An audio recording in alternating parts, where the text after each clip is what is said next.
Welcome back for the final Habs Locker Room Report with the Hockey Goals franchise directly for the beautiful country of Thailand on amazing great Wednesday night, April 17, 2024.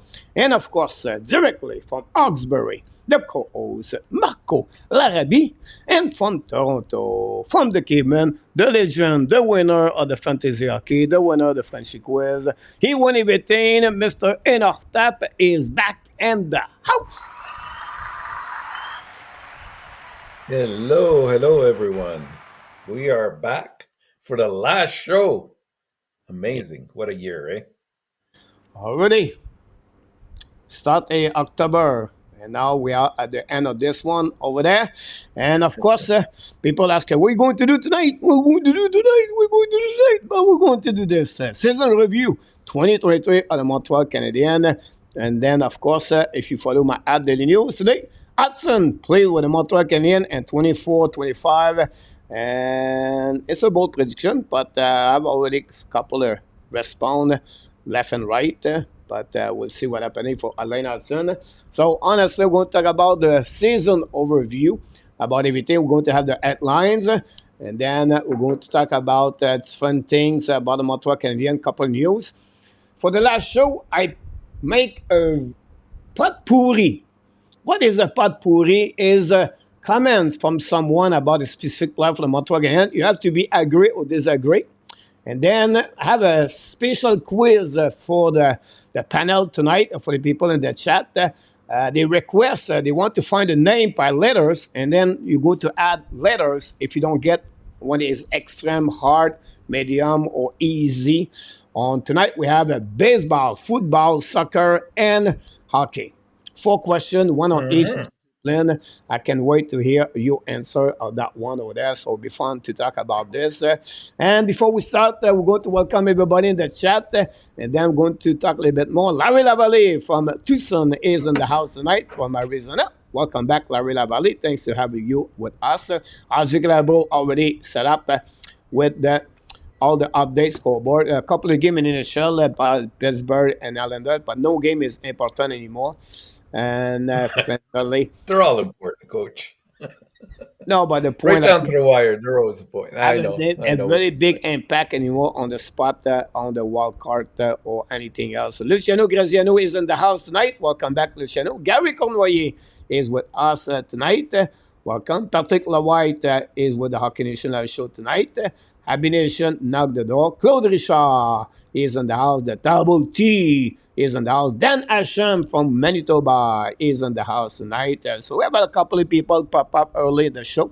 We really appreciate everybody to be with us tonight. Not too bad today. It's a little bit high, but at least we got nobody hit our head. So that's a good thing about that. We just need to drop a little bit more to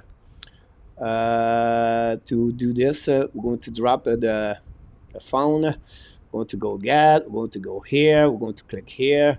And we're going to put this up. And it's a little bit, it's good. We can see what's going on left and right. But that Roy for Bangkok is in the house, ladies and gentlemen. And for the next 2 days in Pattaya. This is really the time of the Festival of the Water, the Songkran, start today. Start 5 days ago. But the biggest night is tomorrow. The biggest day is tomorrow. They shut down everything in Pattaya, and but today is the beginning of 2 crazy wild days in Pattaya. So we'll see what's happening about that. And before we start, we just welcome a little bit, tell us a little bit more if Marko, what's going on? I don't know if he's mute. Whoops. I always mute in the intro. So so just have this Leafs game on in the background. So earlier when you were saying no games matter, tell that to Leafs fans who are nervously waiting for Matthews to score his 70th goal. And then also the fact that they are about to lose their 4th game heading to the playoffs. Everything's good. Really interesting day with all the locker room clean out. Lots of watching interviews, and so excited to kind of talk about the end of the season, and should be an interesting show. Awesome to hear that. Enortap. Okay, Coach. There's 14 minutes left in that Leaf game. Matthews, does he do it or not? Marko? I don't know. He looks pretty snake bit the last two games, and it seems like Toronto is just forcing the puck to him. They're on a power play right now. So I don't know. I don't think he's going to do it, guys. So what does that mean exactly? Does that mean that him and Marner are stuck in a 69? They're stuck in a 69 for the rest of the season. I don't know. Coach, what do you think? My answer is a question for Enortap. Do you believe Lightning, the Tampa Bay Lightning, want to give the 70 goal, or he does not score his 70 goal? I don't think they do. They're definitely there's no love they're lost there. No, they're covering him hard tonight for sure. So that's good chances. That's my answer from that one over there. But we'll be interesting what could happen for that one. 5-1 Tampa Bay Lightning against Toronto, and then Islanders winning 4-3 again. The Pittsburgh Penguins. Well, this game does not count anymore, but they're increasing. You know that the Star blew the Blues tonight, and then the Canadiens,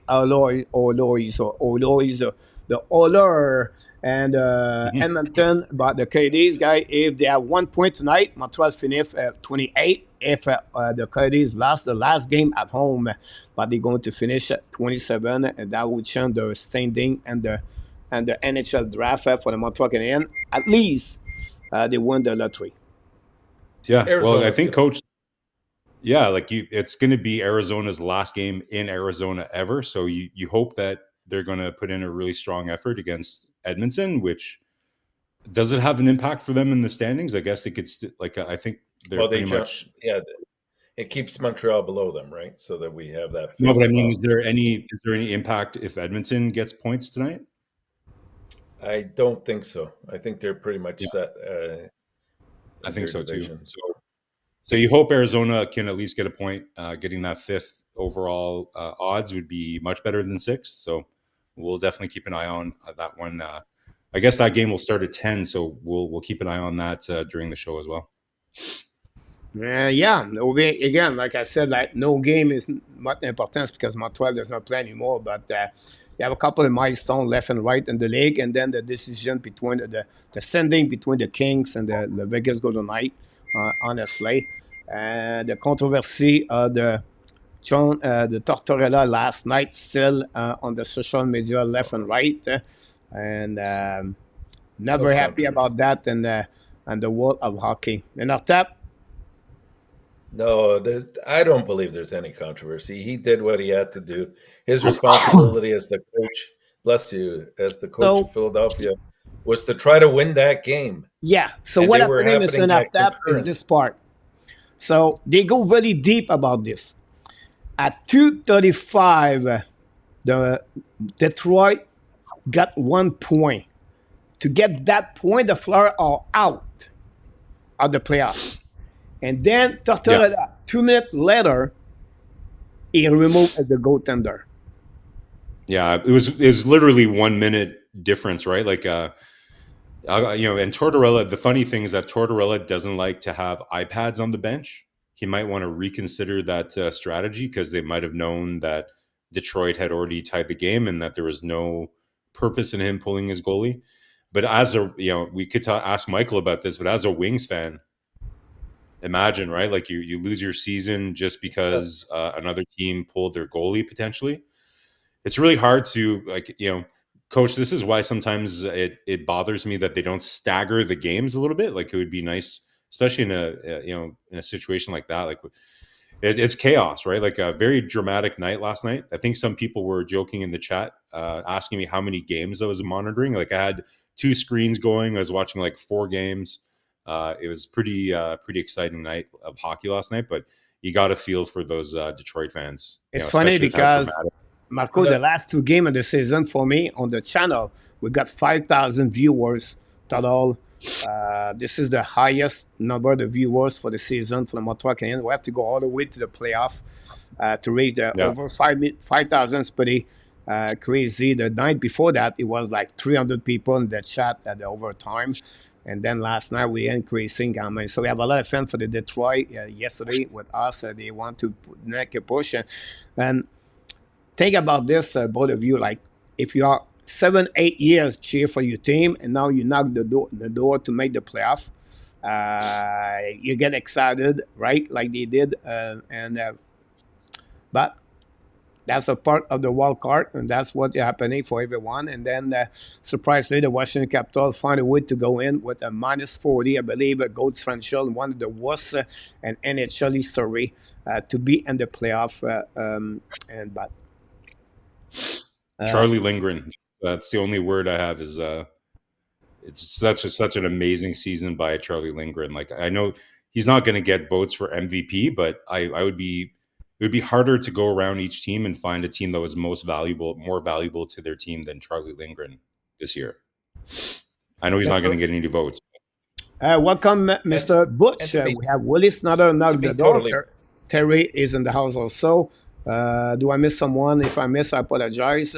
But great question, great comments in the chat. We appreciate that. Patrick talked about the Flush as some kind of option when they was set up the plan at the end of the game. But you're right about this. But we'll see. Narta, you want to add something before we move on? No, I was just going to say it comes down to really when you look at the goaltending situation for Washington versus Detroit. I mean, there were stretches where Detroit was not getting solid goaltending. And they found themselves in a couple losing streaks when they were comfortably in a position to be in the playoffs. And it just goes to show that every single point, every single game is very important. The points that, I mean, we're emphasizing these isolated incidents at the end of the year on the game 81 and 82, but these points were just as important as the ones back in October and November. So, lesson to everybody in the NHL. And another thing, little details, Coach. A lot of people talking about that icing call right before the Detroit tying goal last night in the third period, where Gostisbehere, kind of took his time going back for that icing play, like where his arms were moving, but his legs weren't really moving. Like that was a really bad missed call at the end there too. And little things like that, Coach, like can have a huge impact in a season, in a playoff series. Every little call, like when games matter, all the little details matter. And imagine if Montreal was looking to needed those 2 points to make the playoffs, and they had a game tie, based on a bad icing call like that. So lots of interesting stuff last night for sure. KLS is in the house. Franco, I have a question for you. Any injury can we hear about the Habs today?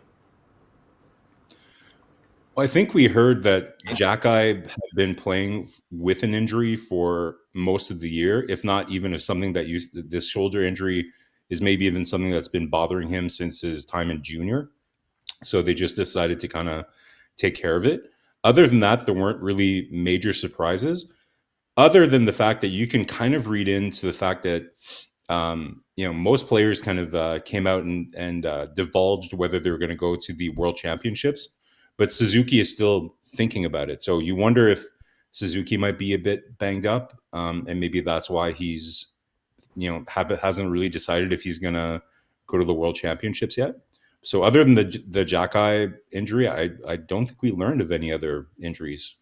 Now, talking about Albert Jack-Eye, he hid this injury to the staff. Are you agree or disagree with that? I feel like this is not right. This is a problem. Right.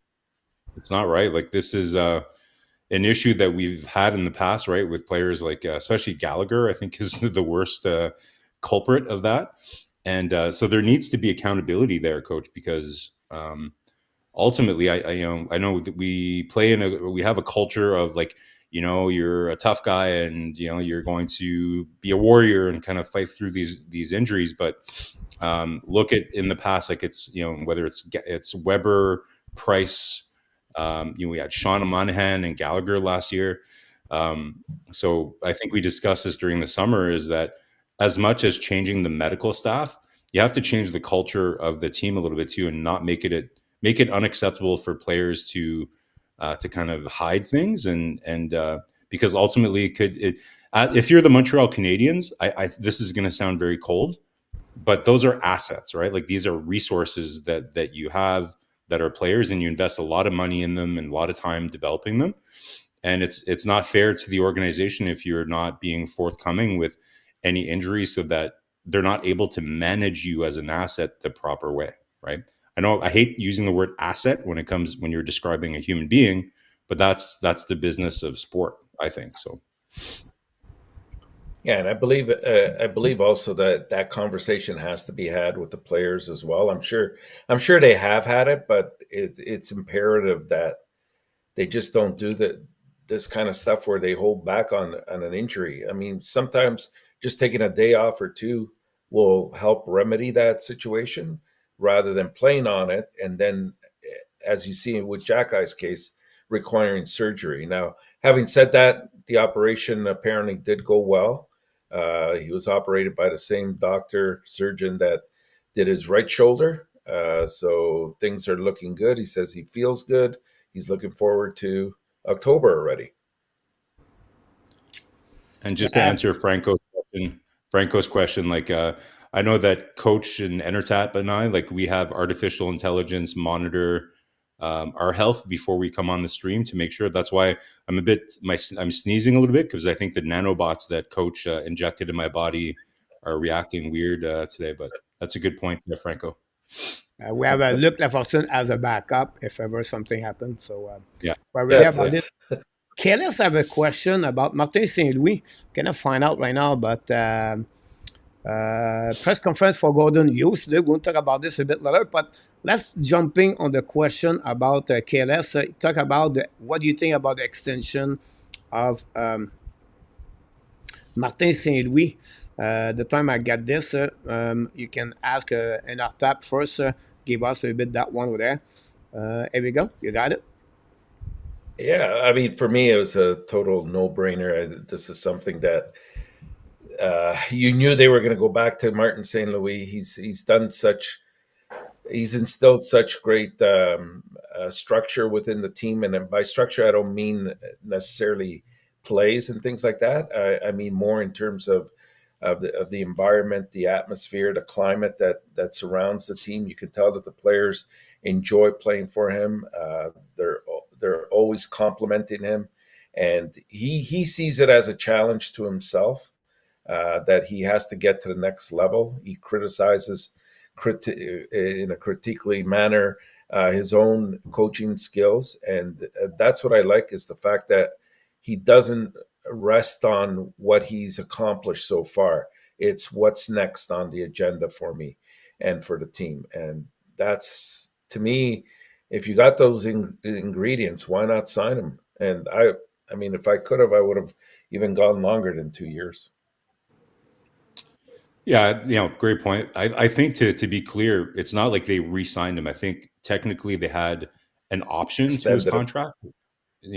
So when they signed the original contract, it was probably okay, 2 years, and then with an option to extend another 3 years, which makes it a 5-year contract, which is a pretty standard. A 5-year term is somewhat Yeah. standard, for a coach. So I think it makes perfect sense. I think, as you know, with Saint Louis, right? Like, I think it's as much as that 2-year kind of period was probably just as much for him to understand whether he liked doing it, and whether the management team felt that he was doing a good job, or if it was a good fit. So perfect situation, right? Like Saint Louis now has a very good idea of whether this is something he wants to do.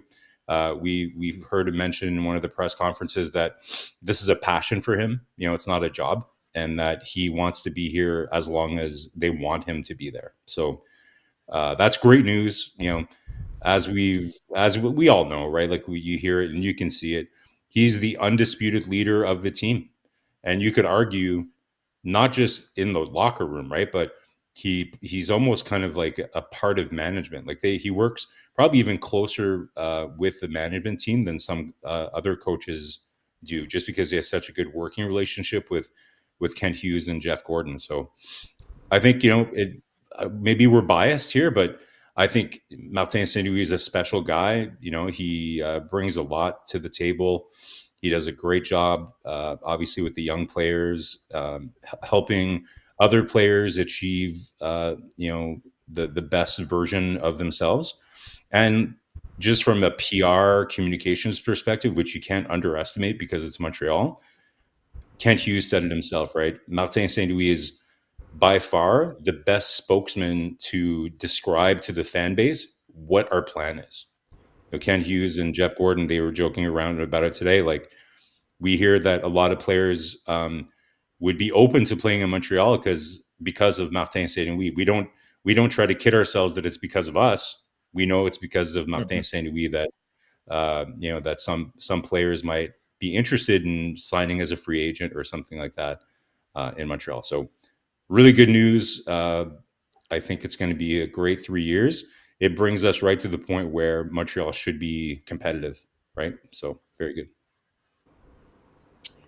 So just as an aside here, with 6 minutes to go, the Leafs pulled their goalie, and they scored. Brody, But it was yeah, it was TJ Brody that scored. Yeah, Those 6 Matthew. minutes. Talk about pulling your goalie. Jeez. It looked like the goal is can the goal. I don't know why the NHL removed the goal, Oh, really? but the I, goal is 6-2, but the Brody yeah. goal is out. So I don't know what's Yeah, going on. it says 6-2 on the scoreboard. Anyway, Pierre Martin's knocked the door. Thanks so much to be with us. I don't have to add more. You guys, you cover overview about that. I just want to be sure you understand, guys. We feel a storm in Montreal, an hurricane, a tornado, 5 with optimists today around the Montreal Canadiens. And it looked like now everybody expect Montreal to be a better team next year. We have to stop, guys. We have to be cautious about this. We have the same team, and we have 2 goaltenders behind us where you can see the last 2 games. It's soft. It's not good. So would be interesting. By the way, Marko, I replied to Ellis. He said he have a save percentage of 945 and 5 versus 5. I read that. Right? So I go there. He gave 13 goals at 5 versus 5 his last 4 games. How he can get a .954? He gave 6 goals at Tampa Bay Lightning, 4 against Detroit, 4 against another team. I don't under. He missed something there. Either way, was coach, not like, his best subject. yeah, listen. I don't know if we're going to have a chance to talk about goaltending later. I know we can have the conversation now, but I wouldn't. Again, I think I said last show. To me, goaltending is not on the top of the list of things I'm worried about. Yes, for sure. The Primo in the last game, 2 very strange goals. Monty didn't have a super strong end to the season, but overall, if you look at the overall picture of how they played, again, guys, like we talked about, goaltending is kind of weird and hard to predict. But based on the overall performance that we saw from the goaltending this year, I think they're going to be okay. I think they'd be in the top half of the league in terms of performance, right? Like, they're not going to be a top 5 goaltending duo in the league, but if they can hang in there and be mid, I think they'll be okay. Marko, you're not wrong with that. I agree that you have to give them time to develop, but in that development, you don't want to see them making the same types of mistakes that they have been making, and that's what has me worried right now. They don't have me, either one of them. They do not have me convinced that they're going to be the number 1 goalie when Montreal is ready to make a solid move. There's to me, there's solid backups right now. You could say that about you can say that about pretty much any goaltender in the league at some point in their career, right? Like, look at Sorokin. Are you saying that you're not convinced about Sorokin because he lets in bad goals or has bad games? Goaltending is hard. Of course it is, but it's not through repeated mistakes that you see sometimes a decline in a goaltender's stats, right? It's something that I think that they will address. I'm not worried either about it, but I just think sometimes you have to be able to learn from what mistakes you made in a previous game. Some of those goals yesterday, a couple of them did not look very good, and even the No, game before. so let's double click on that with Primo, right? So you're saying you don't like Okay, seeing repeated mistakes. So okay, so that goal where he just stopped playing for whatever reason, that was just lack of concentration. I haven't seen him make that kind of mistake before. The other goal where it was no, kind of like, where it was kind of on the side. Overall, I think Primo does a pretty good job kind of sealing the down low part of the net pretty well. The biggest issue with Primo, in my opinion, in his play is being able he to doesn't see track pucks it. through traffic. It's traffic, right? Like Exactly. being able He doesn't track so it. Yeah. tracking through traffic, it's probably his most difficult thing, but that's very coachable. With Monty, what I noticed towards the end of the season is just he wasn't as square. There's a lot of times you would see him kind of like crooked in the net. One thing that you have to like, what I suspect, hearing Raymond talk in the press conference today, they had so much opportunities to practice this year that maybe they were just used to practicing so much that they just weren't used to playing as many games, right? So maybe next year they get in and they get into a more regular cadence of playing and practicing, and they'll be able to kind of be a little bit more consistent. I think But for Montembeau, Marko is more about his own balance. He's really on his butt. He have difficulties to move. So for me, it's a bit athletic. It's like a bit better to move from the left to right, example. Or if he fall down, he have difficult time to come back. And he got caught on the wrap up, example, one of the girl this week. He got another puck. He was in front of net on the crease on his butt, and he cannot recover. The third one, when we talk about the Well, the V Raymond goal. pass low again, he just make it bigger. So here's the point, Marko and Enortap. The Devils out of the playoff. Ottawa out of the playoff. Detroit out of the playoff. Buffalo out of the playoff until Luukkonen pop up.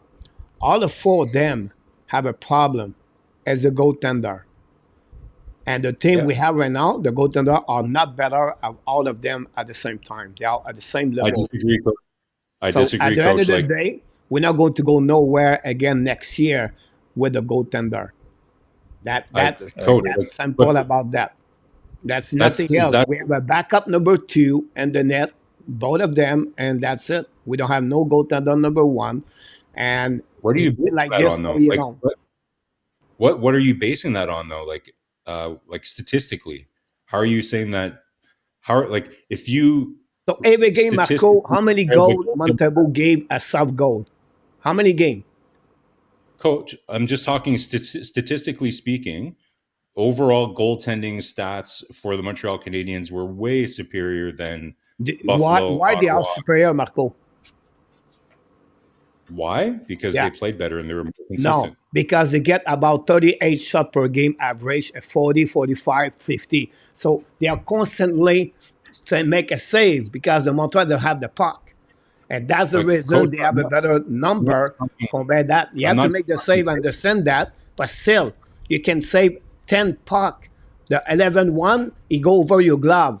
The 11-1 go over your shoulder. The 11-1, you don't wrap up around. If you don't have enough goalie to stop the puck on breakaway, on the shootout, and overtime, on the game at 2 versus 1, make the big save at the right time to keep your team in the game. It's no matter I who they think you are. have That's Montembeau. I think Primo you have did that Clutch. all the time. Montembeau cannot keep the Montreal Canadiens because he gave one or two wow. soft goals every time. That's how. Coach, I think You have a good I year. think you have no, coach. I think you have recency bias. You're just looking at the No. like, yeah, you definitely have recency bias. Like, I'm not just talking save percentage, right? Like, if you look at saves above expected for both Primo and Montembeau, they're way superior than some of the goaltenders Why they that. are superior, Marco? Lots of shots on net. No, Because they that's got save percentage. Okay, I could see that maybe save percentage, that metric would be inflated if you're getting a lot of shots from the outside, right? But saving high danger scoring chances and those kind of statistics are more accurate portrayal of whether you're getting quality goaltending than save Why they have percentage high or goals. danger shot? Because we give the chance to the team to do that. We are one of the worst in That's the NHL. defense. That's That's the the defense reason Exactly. the So, problem. goaltender make a save. Imagine you don't make a save, we're going to lose 6, 7, 8 goals per game. so you're making my point for me then, Coach. Like, ultimately, like I mentioned this in the last show. If you use Corpusalo and Cam Talbot as an example, right? Cam Talbot plays in Ottawa. He's terrible. Goes to Los Angeles, and all of a sudden, he's actually top 5 in most goaltending metrics, right? So by cutting down high danger scoring chances, just by doing that, you're going to improve the performance of your goaltending because they're not only going to maybe they'll face less shots, but the quality of the scoring chances they're going to face are going to go down as well. So ultimately, it comes that their performance is going to improve just by the team playing better defensively. So whether we haven't seen Montembeault hasn't been in a position to be playing well, other than say for Team Canada at the World Championships, he hasn't been say with a winning team. We haven't seen him in a situation where the team is playing well before him and he makes the team lose because he's not making key saves. Right? We just haven't seen him in that position. Most nights, like you were saying, most times he has to steal games in order for Montreal to actually win. So I just don't think we have the data to say that. I think it's premature. Like, again, am I 100% certain about Montreal's goaltending?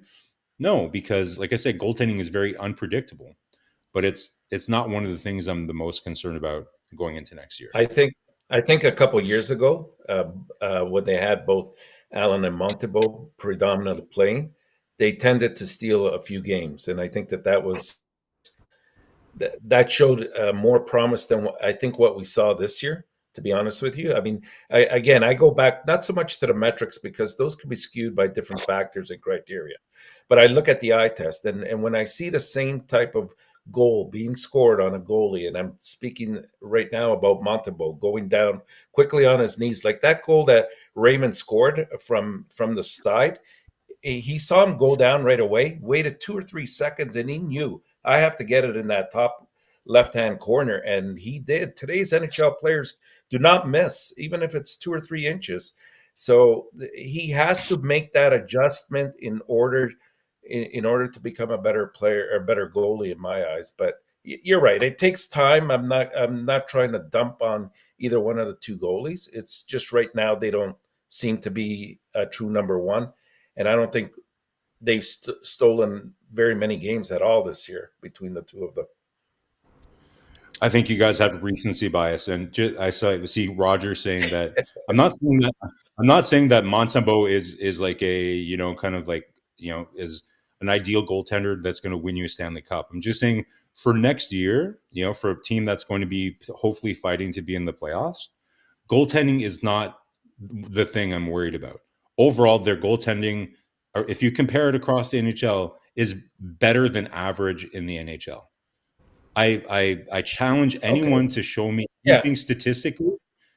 I challenge Okay. anyone to show me anything statistically about the Montreal Canadiens goaltending that it makes it below league average.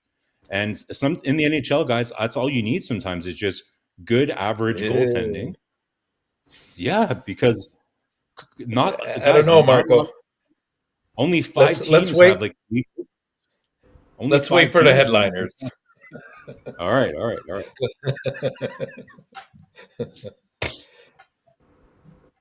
Sorry about that. 6-4 final. Final 69, brah, 69. It's a good number. It's a good number. No comment. And 5-4 Islanders with 3 minutes to go. 6-4. 6-4 now. 6-4. Montembeault save percentage 51 in NHL, Marco. .903. Save percentage. Okay, yeah, that's 51. not. Yeah, Goal again average. It's very hard, but Montembeault is 62 goaltender in NHL. That's the reason for me he is not a goaltender. Those are not very good. those are not very good statistical. Those are not the stats that I would look at to determine whether if it's good goaltending or not. Those are more, to me, those are team stats more than whether your goaltending is playing well and keeping you in games. For me, I see him he gave always a one soft goal. Like last night, Primo, 3 soft goals yesterday. He have a good goaltender yesterday. The night before, Montreal won the bowl game. That's simple. All right. Let's hope. I guess we need like the best goaltender in the league to maybe one day make the playoffs. I don't know what to tell you guys, but there's not many goalies like that in the NHL. So, unless we're willing to trade for like a Hellebuck or somebody like that, most teams, unless they have a star goaltender, they have to have a tandem. And again, I challenge anyone to look at not just at goals against average and save percentage, and look at the underlying metrics and tell me that Montreal doesn't have better than average goaltending in the NHL. Marko, Nashville Saros, Vancouver Demko, Winnipeg Hellebuck, Islanders Sorokin, Rangers Chesekin, Tampa Bay Vasilevsky, Vegas Hill. Ottinger. Hill. Right. Okay. Whoa. You just skipped a level Dallas, there, Coach. Ottinger. You add Ottinger to your I'm list, not and going then to the ranking. What I'm trying to Tier tell two, you, tier the two. team have a goaltender, make the playoff most of the time. That's my point, and I don't feel, in my opinion, Montembeault and Primo can carry on the Montreal Canadiens and the playoff team. I don't see that. That's the point about that. That if you don't have a good goaltender, carry on the team, load the team, 50 game, 55 game, and performing consistency back-to-back game, it's more difficult. That's my point behind that. And on the flip side, Marko, he does not have a great experienced defenseman in front of them. That's the only problem come with that part also. Make the situation of goaltender more difficult about that. In all fairness, that's not a problem with the goalies, though. In all fairness, exactly. That's a defensive gaffe. Yeah. Ooh, ah. So I have a question, Marko. Did you fall on your back from your chair last night? Almost. I was more sitting up. I was standing up from my couch and watching TV for sure. So guys, I don't know, Coach. Obviously, you're doing the play-by-play, right? So you don't have the audio of the game on when you're doing the play-by-play. But for those of us who watch the game and listen to the game, it was the first time in a long time where you could hear the crowd going ooh as the players kind of carrying the puck around. So I think that says a lot, about kind of how excited the Montreal fan base is for Lane Hutson, right? Yes, Logan Mailloux got a couple of couple cheers, and and he played a really great game, right? But not nearly the level of scintillating reaction from people in the Bell Center, and I'm assuming at home as well, as you see Lane Hutson kind of doing his slippery little water bug dance, dancing across the offensive blue line, dizzying David Perron with that nice, seeing eye shot that Slafkovsky was able to tip in for his 20th goal of the year. So I think we had this discussion in the chat last night. It was kind of fun. So guys, feel free to kind of put this in the chat, but we were debating this last night, but who's the last Montreal Canadian player do you think that, really made the crowd ooh and ah and kind of stand, kind of out of their seat when, at the Bell Center? For me, I think it's PK. Sorry, go ahead, Coach. The Chinese usher behind the bench. Oh, it's very exciting too, for sure. Yeah, there's a couple, but you're right, Marko. Well, when you're looking at Subban, you're looking at Kovalev, at times Saku Koivu. These were players I don't remember Koivu doing people love Saku Koivu, and he worked hard, but he wasn't a ooh ah kind of player, right? I think Coach mentioned Kovalchuk. Kovalchuk was a guy that had people ooh ah. Yeah. Kovalev for sure, and then I think PK. And before that, you're going back a bit further, right? But so what does that mean? I don't know, Coach, if you have Lane Hutson as a topic later, but only 2 games, right? These are important games for Detroit, though, too. So it was a really nice test for him to play in an environment, in an NHL environment where the game mattered. So this is not a preseason game; like this is an NHL game with lots at stake. So it was really impressive, especially on the offensive side of the puck. I think we can all see some of the concerns in the defensive zone. Like probably the thing I didn't like the most is there's a couple times where he went back for the puck and he kind of looked over his shoulder and he let the player go in. Like he didn't even go for the puck. He just let the player go in and get the puck and then tried to contain him rather than take the puck and take a hit like most defensemen would do. Oleg Petrov, Patrick. I don't think Oleg Petrov got a lot of but maybe, I don't know. I don't have great memories of Oleg Petrov to that extent, but so overall, really exciting. I'm not 100% sure that is he going to make the lineup next year? Like it's going to be a bloodbath, right? Like the training camp next year for these young defensive prospects. I think we heard Martin St. Louis last night in his end of conference saying, if I'm a young defenseman in the Montreal Canadiens organization, I better have a strong summer, right? Because next summer or next training camp is going to be very, very competitive. And that includes Lane Hutson, right? Like there's a lot of depth there. And we'll see obviously we know for him, it's all about adding some strength. He's not going to get taller. I don't really care about height. It's really strength, right? Like he weighs roughly about 160 pounds right now. So he's going to need to put on some strength. I know that he's elusive, but anyways, guys, I don't want to get negative. Very exciting. Loved his 2 first games. We'll be very curious to see kind of how it plays out this fall. Enortap, how about you, man? Did you spill your drink, or were you that excited as you were watching him play? A couple times. I mean, definitely in my eyes, he has that it factor. You could tell just the way he carries himself. He didn't buckle under pressure, and there were a lot, with 2 games that important for Detroit and the way they were applying, pressure for the majority of the game. He conducted himself like a pro instead of a player that just came out of college, right?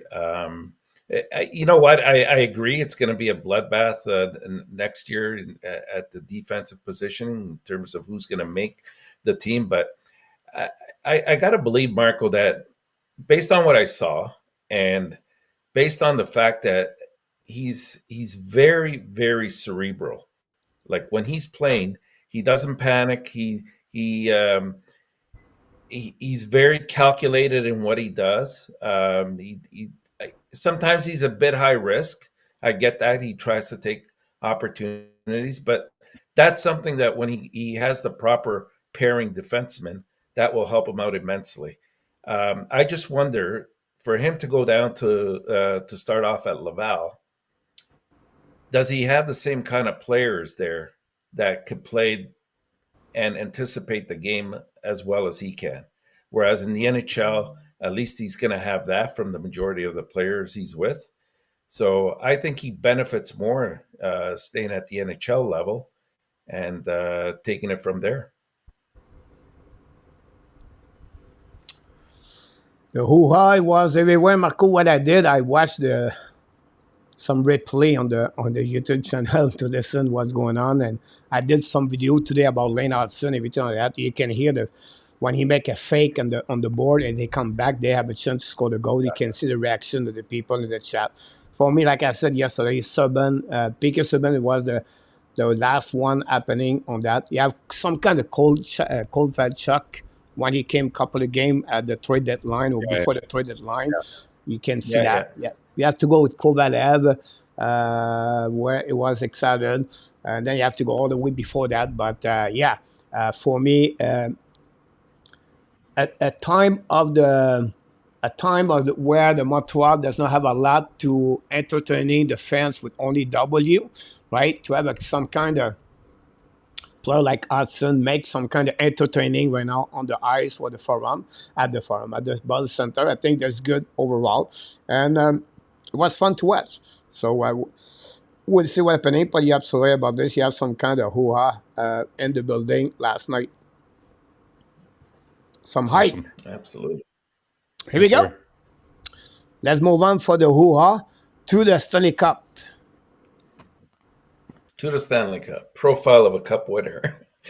All right. And here, I mean, since we've been talking about the Habs all year, and we've been reviewing them and previewing for next year a little bit, I thought I'd bring up something I read the other day, and then see how it applies to Montreal moving forward. And it was I read from something that Pierre Maguire had done, and he's really no stranger to hockey analysis, and I know he converses quite a bit with Scotty Bowman, and those are two great minds.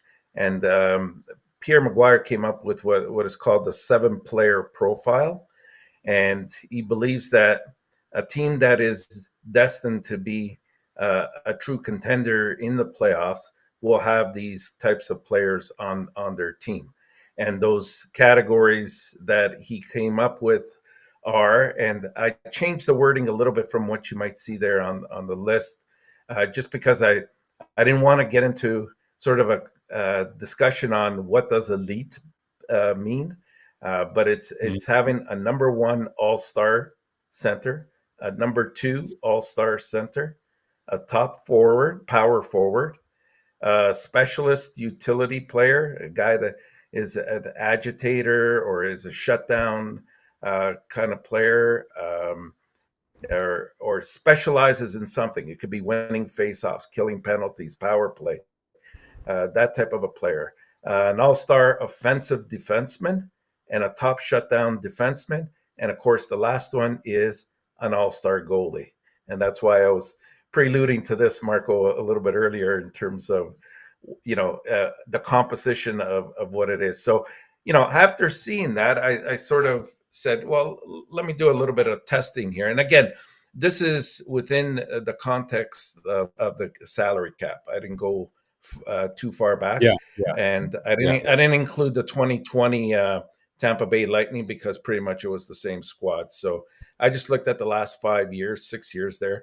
And with Vegas, there you have Jack Eichel. You could throw Chandler Stevenson in that category. Now, when they're talking about what makes an all-star, I mean, think of an all-star game, that kind of thing. For me, a center number 1 would be somebody that can achieve 70 points or plus, whereas the second line center that's all-star would be somebody, more in line like maybe a Brady Tkachuk, who can get you 50 plus easily, that type of thing. Or he's more of a power forward as well. But you see the names that are on that list. Yeah, he's not a center. Yeah, that's right. He's a winger. Yeah, you're right. And you notice there, I mean, looking at the goaltending aspect of it, I mean, you have Aiden Hill, you have Darcy Kumper. Again, they're not elite, but they were very good goalies that did their job at the right time. And Jordan Binnington was amazing when they won that year. He was amazing. Braden Holden, yes, coach. We should have like a red light when we want to have a question.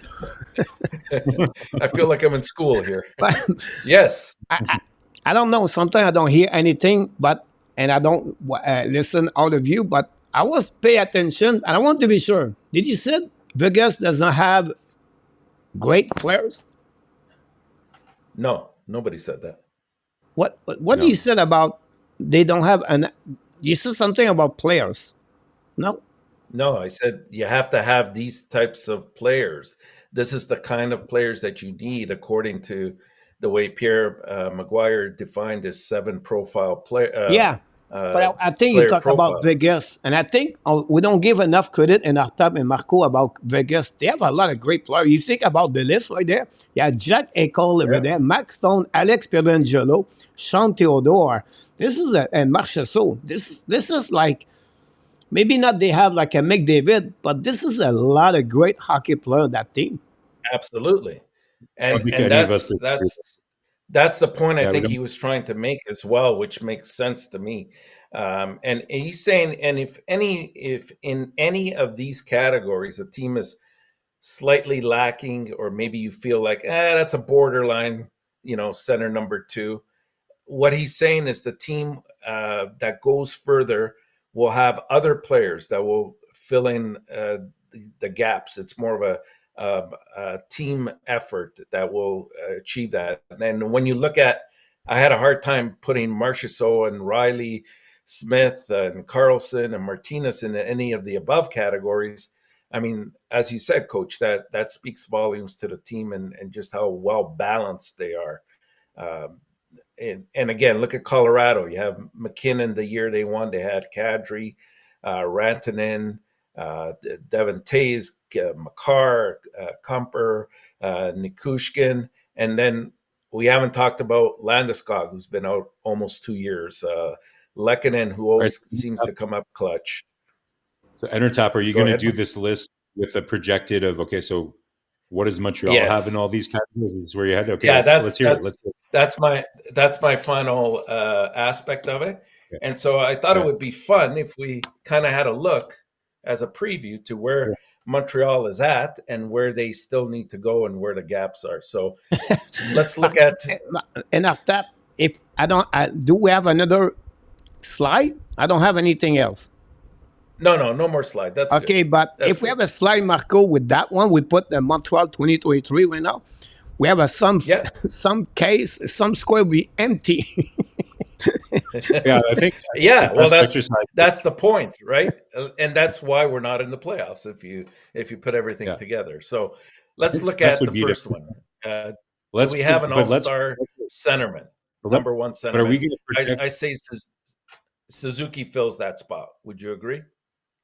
But Enortap, are we going to project, say, 2 years from now, or are we seeing next season? No, we're saying as of today, moving forward. As of today? Right? As Okay. of today, which of these categories would you feel comfortable in saying we've checked off that list of that 7 profile player or team? So elite, well, again, don't use the word elite. All-star center number 1. This year with the number of points that Suzuki got, I think that we're pretty safe in checking that off. Center number 2, I know he's been injury hurt and it's affected his evaluation. But Kirby Doc, I would try to put into that category, but it is a question mark. Yeah.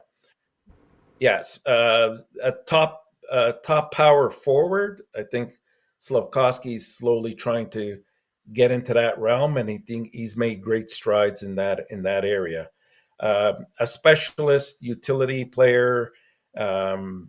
This one, I mean, you could say Cole Caulfield because, like, by definition of what they're defining the specialist, it could be somebody that is a specialist on the power play, or it could be in other categories. I included him in that category because of the way he's able to score, if it's 3-on-3 or if it's 5-on-4 on a penalty power play. Shutdown defenseman, we could put Gouli in that category. I know, again, it's a bit premature, but I think he's shown us enough this year against some key centermen across the league that he can handle that. Puck moving defenseman, not really yet. Not yet. I mean, we're Mike all Matheson? excited by Hutson. Mike Matheson, is that a puck moving defense? Is 60 points? Yeah, okay. I can put him there. I mean, I was thinking more in line of Hutson eventually. But yeah, you're right. That's a good point, Marko. I think on that category, elite goaltender. I think that get one category on the defenseman like that, it should be like more overall. Like not only the puck movement, but like a complete defenseman, I would say. Yeah. No, I would agree. And again, this is it's great. I acknowledge Pierre Maguire because this is his baby, And I was just trying to fill in the blanks with Montreal here. And power forward. We talked about the power forward and Slavkovsky. So it brings us back to the goaltenders. And right now, that category it's a gap in my eyes. I It's a don't question see. mark. To me, it's as much as a question mark as the elite center number 2, right? Because to me, at this point, I'm not like I know data to support it, but I don't see why Montembeault couldn't go on a run like Aiden Hill did. Like because like you said, right? It's just about a goaltender getting hot at the right time, right? So we just don't know. We've never seen Montembeault play in the playoffs, so we just have no data, right? So to me, it's similar to Kirby Doc. Like I'd say Montembeault is in the second tier of starting goaltenders in the NHL. He's not an elite starting goaltender in the NHL. He's in that second tier, which is still good. He's a starting goaltender in the NHL. So whether he can perform in the playoffs, we don't know. But I don't see why. It's really up to him as to whether he would be able to perform as well as someone like Aiden Hill or Jordan Binnington did. In my opinion. Yeah, that's fair. That's it. Coach, what do you Interesting. think? Yeah, interesting. Yeah, it's at the end of the day, the story is exactly what I said at the beginning of the show, like a storm of optimists. But when you look about that profile there, we're still missing a lot of pieces of the puzzle yet. We're not Well, there yet. especially that last category, Coach, the key extras. That's probably pretty empty right now. But example like guys, Nick Zuski, elite center number 1, he's not there yet. You can No, project. but again, no, change the wording. All-star number 1. All-star centerman number 1. Yeah, Not He's not elite. far off. He's not far off from a Ryan Riley, though, Coach. He's not that far off from the production of a Ryan O'Reilly. Yeah. but still not there yet, in my opinion, about that. Center number 2, Yeah, there's we don't know yet what happened with Kirby Dack, so we cannot put them right now here. The split forward, power play, PK, and face off. I don't see one yet. Cole Caulfield. It has to be one of those categories. And I he's think not on on power play. PK, and he does not face off. No. He doesn't have to. It's He one of doesn't those. have to. It's one of those. When he's Or you saying got a one of the specialist three, forward, right there. But if you look about this, Caulfield does not score on power play. yes, he does. No, he has about 5-6 goals per year. Yeah, his No. yeah. Last year he had more production, I believe, on the power play and then you look at overtime and those kind of situations. You could even go as far as shootouts during the regular season. If you right? think about this, right, I will say to you, especially like this, I apologize, but I will go with Sikorsky and the Fritzer on that one. You could. I would keep him as the power forward, but this might be a bit of a stretch. But if it says PK, you could a stretch might be like a Yoel Armia, as a PK specialist. You could say that he's a guy like that, or even like a Jake Evans. Like guys, Jake Evans is somebody that led the NHL in PK time. He had the most minutes of any other penalty killer in the NHL this year. So again, that's why it would be like I think we should definitely keep this list, guys, or this grid, and see what it looks like at the end of next year, because there's a lot of people in the pipeline that we hope will fill kind of some of these spots. But if you're just looking at the existing roster, well, yeah, of course we know we didn't make the playoffs, so we know that that's not the kind of team that we have, right? But with the moves that we hope that they'll make this summer. And then with, once say a Lane Hutson or some of these other players that we're seeing coming up actually materialize the way that we hope that they will, then in that case, we'll have a better sense of where they are in their development, right? And even if we get a high draft this year, that could fill in one of those spots as well, especially at the center Absolutely. position. Yeah. All right. I know it's supposed to be a positive night, but what I learned this week, I must learn how to win hockey game. And We're Coach, gonna get in trouble here. We're gonna get in Dave trouble. led recency lead bias again. 4-1, and they lost 5-4. They lead 3-1, they lost 5-4. They have 44 games this year by a goal or one goal.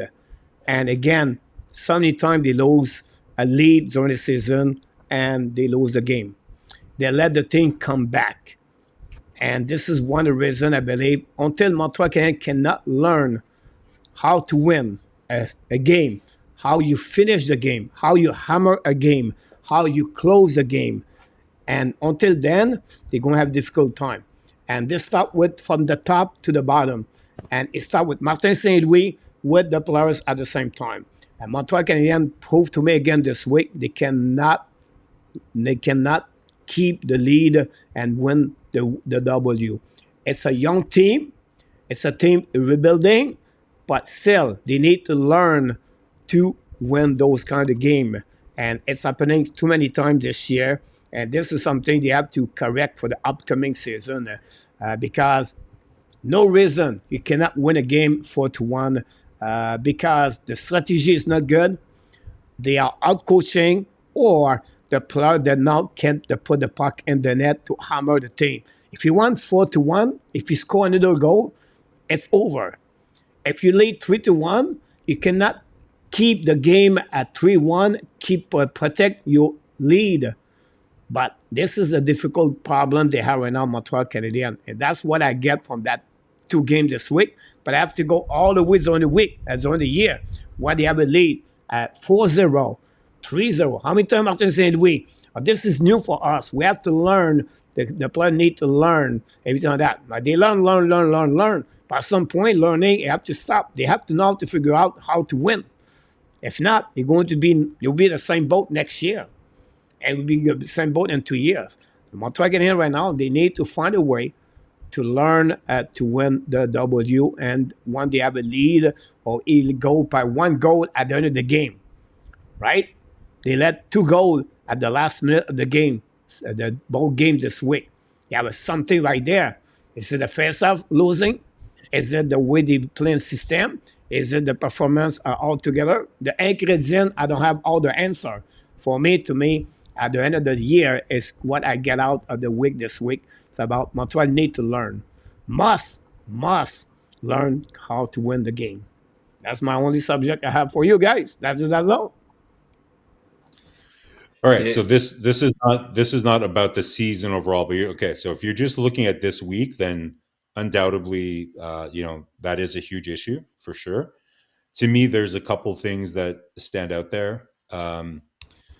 It's again, coach. It's depth, right? Like at the end of the day, right now, the reason that a team isn't able to sustain the same level of pressure, throughout a whole game, is that most of the offense is being driven. Like the new hook line played pretty well this week, right? But really, it's like a two-line team that we've seen over the last month, especially since Wah left and everything else, right? So when you're missing that amount of depth, it's hard to, as we talked about, the template that Montreal is going to use here to build a winning team is going to be not with elite players, but it's going to be with good players balanced throughout the whole lineup. And that's just currently not the case right now with the injuries and with some of the players that they're waiting to come up through the system, right? So my feeling is that undoubtedly, we've been critical of some of the defensive play this year. I think there's been a lot of improvement, but it's still not where it needs to be for sure. But I think one of the reasons there is not enough talent across all the lines so that they can sustain pressure in the third period. Like if you're, of course, it's just psychological that when you're up by many goals, you're going to maybe not play as hard. The other team is going to play a looser game, and it's harder to predict what they're going to do. That's all true. But bottom line is that if they had more depth which we hope they'll be the case next year, you're going to spend more time in the offensive zone consistently throughout the whole game versus when you're just kind of like spend really, really just hoping that these two lines can kind of get you there. So, yes, I agree that there's a systemic things there that they need to do. It was an interesting topic today. Ken Hughes didn't really seem to rule out bringing maybe another type of coach in. Like yes, we talked about Saint Louis being extended, right? But the assistant coaches haven't been extended yet. And he didn't rule out the idea that maybe they would bring in a different type of a coach with the team. It's something that they're going to be discussing tomorrow, actually, with Saint Louis, right? Right. So Yeah. again, do I think they need a different coach to help on the defensive side? I don't know. I think St. Louis is a pretty smart guy, and he'll have all summer to kind of like look at how he likes his hybrid man-to-man system, like how is it working, and all that stuff. But you're right, coach. Like it was very deflating. This is not how winning teams operate. You can't operate that way. But again, young team, not enough depth yet. Hopefully, those things will improve. The overall state of play. But I think there's probably something systemic there as well too. Again, I bring that point, not like I said, Nick. I said at the beginning, negative. It's not negative. I think the last statement, Marko, you're right. When you're a young team, you need to learn. It's like how many times we said you would be agree with me to win the Stanley Cup. You have to pay the price losing the first round. Example, you have to losing maybe 2 years. You're learning for that. You taste what it takes to play the playoff. You taste what it takes to pay the to go all the way with injuries and the perseverance and everything. But it's the same way now with Montreal again. How they can close the game, how they can to get the W. I'm not saying they're going to make the playoff, Marko, right now with the 2 losses this week. But if you think about this, the last 4 games, they all lost in overtime and a shootout. If that kind of way, they know how to win or to protect the lead or to get the goal when it's 3-3.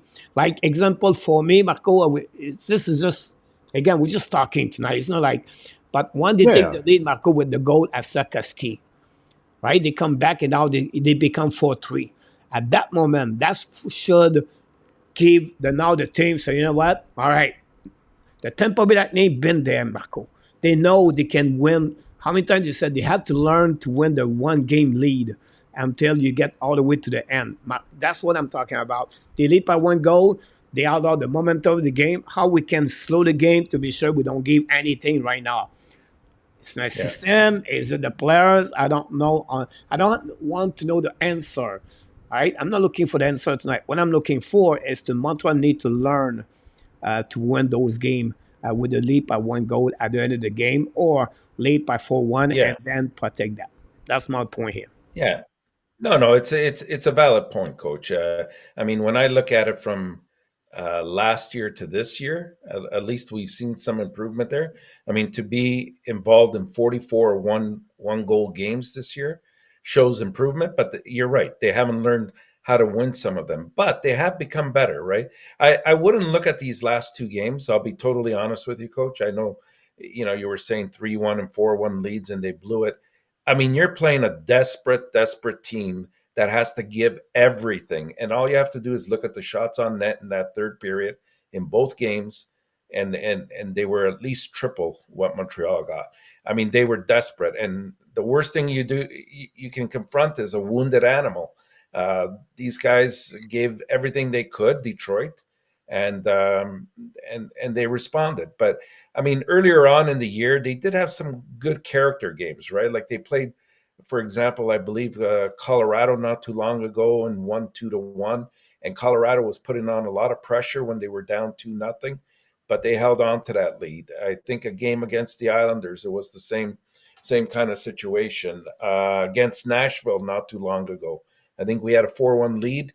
It went down to 4-3, but we hung on.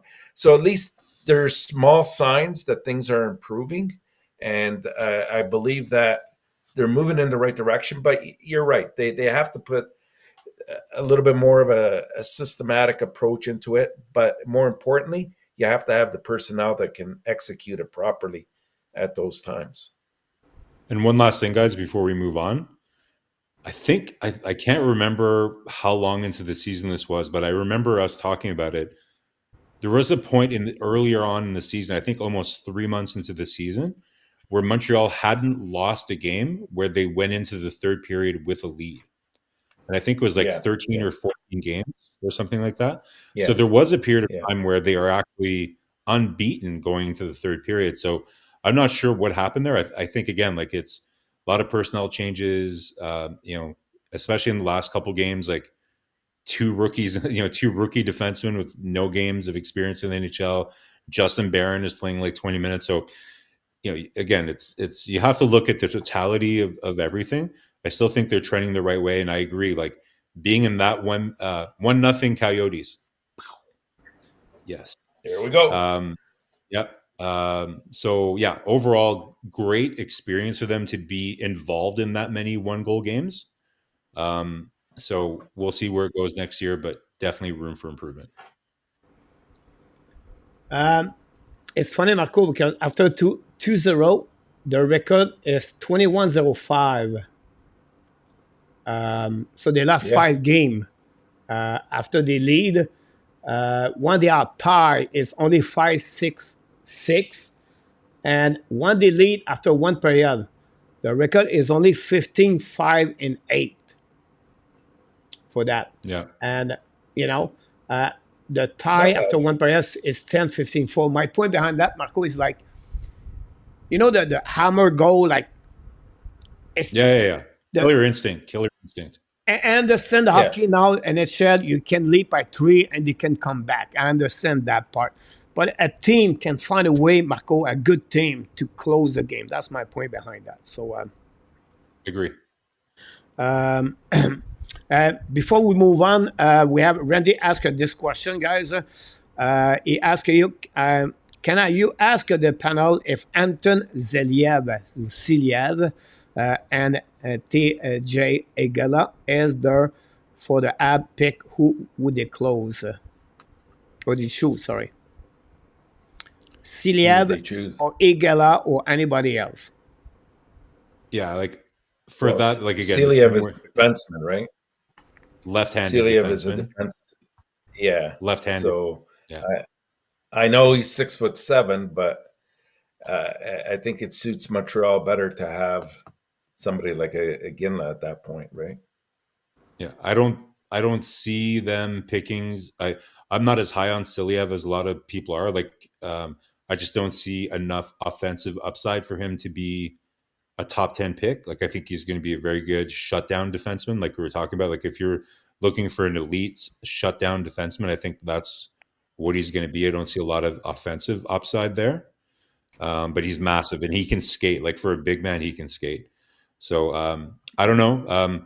One thing that we learned from the press conference today, guys, is that they showed a little bit of their hand at the draft. Is that Gordon and Hughes both said that the thing that they're looking for, the thing they know they need to add is offensive talent and size. So I think that gives you a little bit of a preview as to kind of they're not going to probably draft Catton if that's who's available. Just doesn't seem to fit the profile that they're looking to add. So Iginla, again, he's 6 foot. He's stronger than Catton. I just don't know where they have him in their draft list. If they have him as high as 5 or 6, um, I think everybody thinks that Lidstrom is probably the target, but it's really going to be dictated by whether he's going to be there or not, right? So it wouldn't, like Ken Hughes said, that if the best player by a mile on their list that's available is a defenseman where they're picking, that's who they're going to pick, Yeah. or they're going to try to trade down, right? So if you're in a position where you're Caden Lidstrom isn't there anymore, Demidov is not there anymore, whoever that they were looking at, and they think, okay, next best forward for us is a Ginla, and we see him more around the 9th or 10th, then maybe they trade down if they can, But I don't see them taking Siliev in that position because I'm just not as high on that player than some other people are. I'll be agree with you Yeah, I would about agree. that one for Zed. Siliev You can't miss out. You can't miss out on somebody like a Ginla if he lands on your lap, at or 5 or 6. so. At 5 or 6.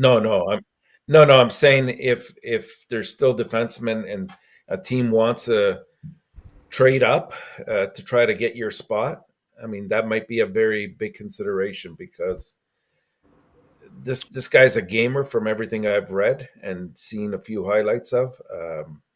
He's the kind of guy you want on the team. He's got the pedigree. He's got decent size. I think he's 6'1", 6 foot, maybe. 6 foot even. Yeah, yeah, Just and just he's make sure you're picking ahead just of over Calgary. 200 feet.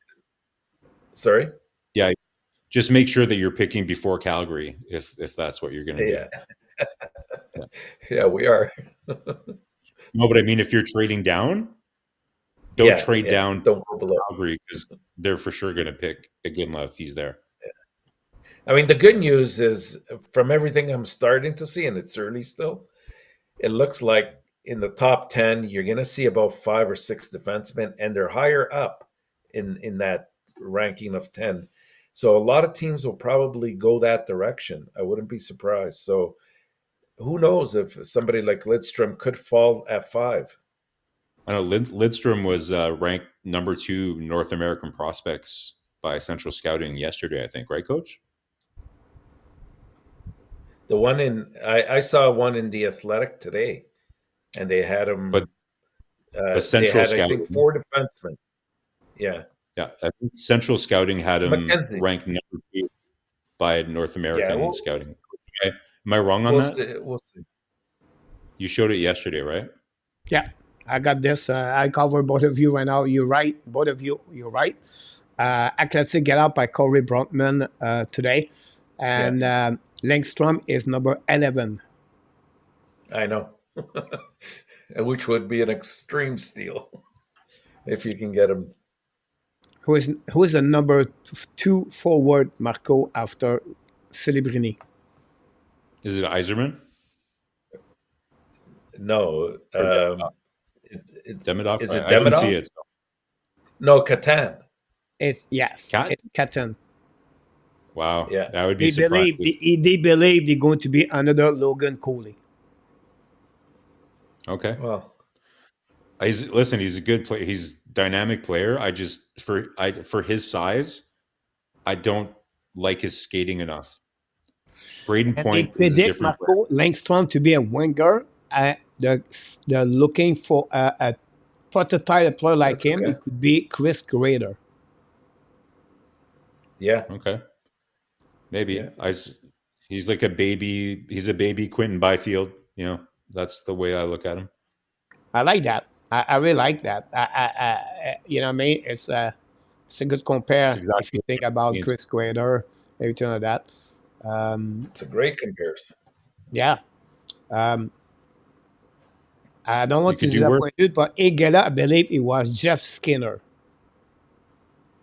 Okay, The equivalency. I don't see that as a good comparison. Like Skinner is a much better, like he's a much shiftier, and he's a player that has really good deception. Like I almost compare it to Lane Hutson in terms of the lateral movements that he can do. Like he used to be a figure skater, right? Like his skating and lateral movement is elite.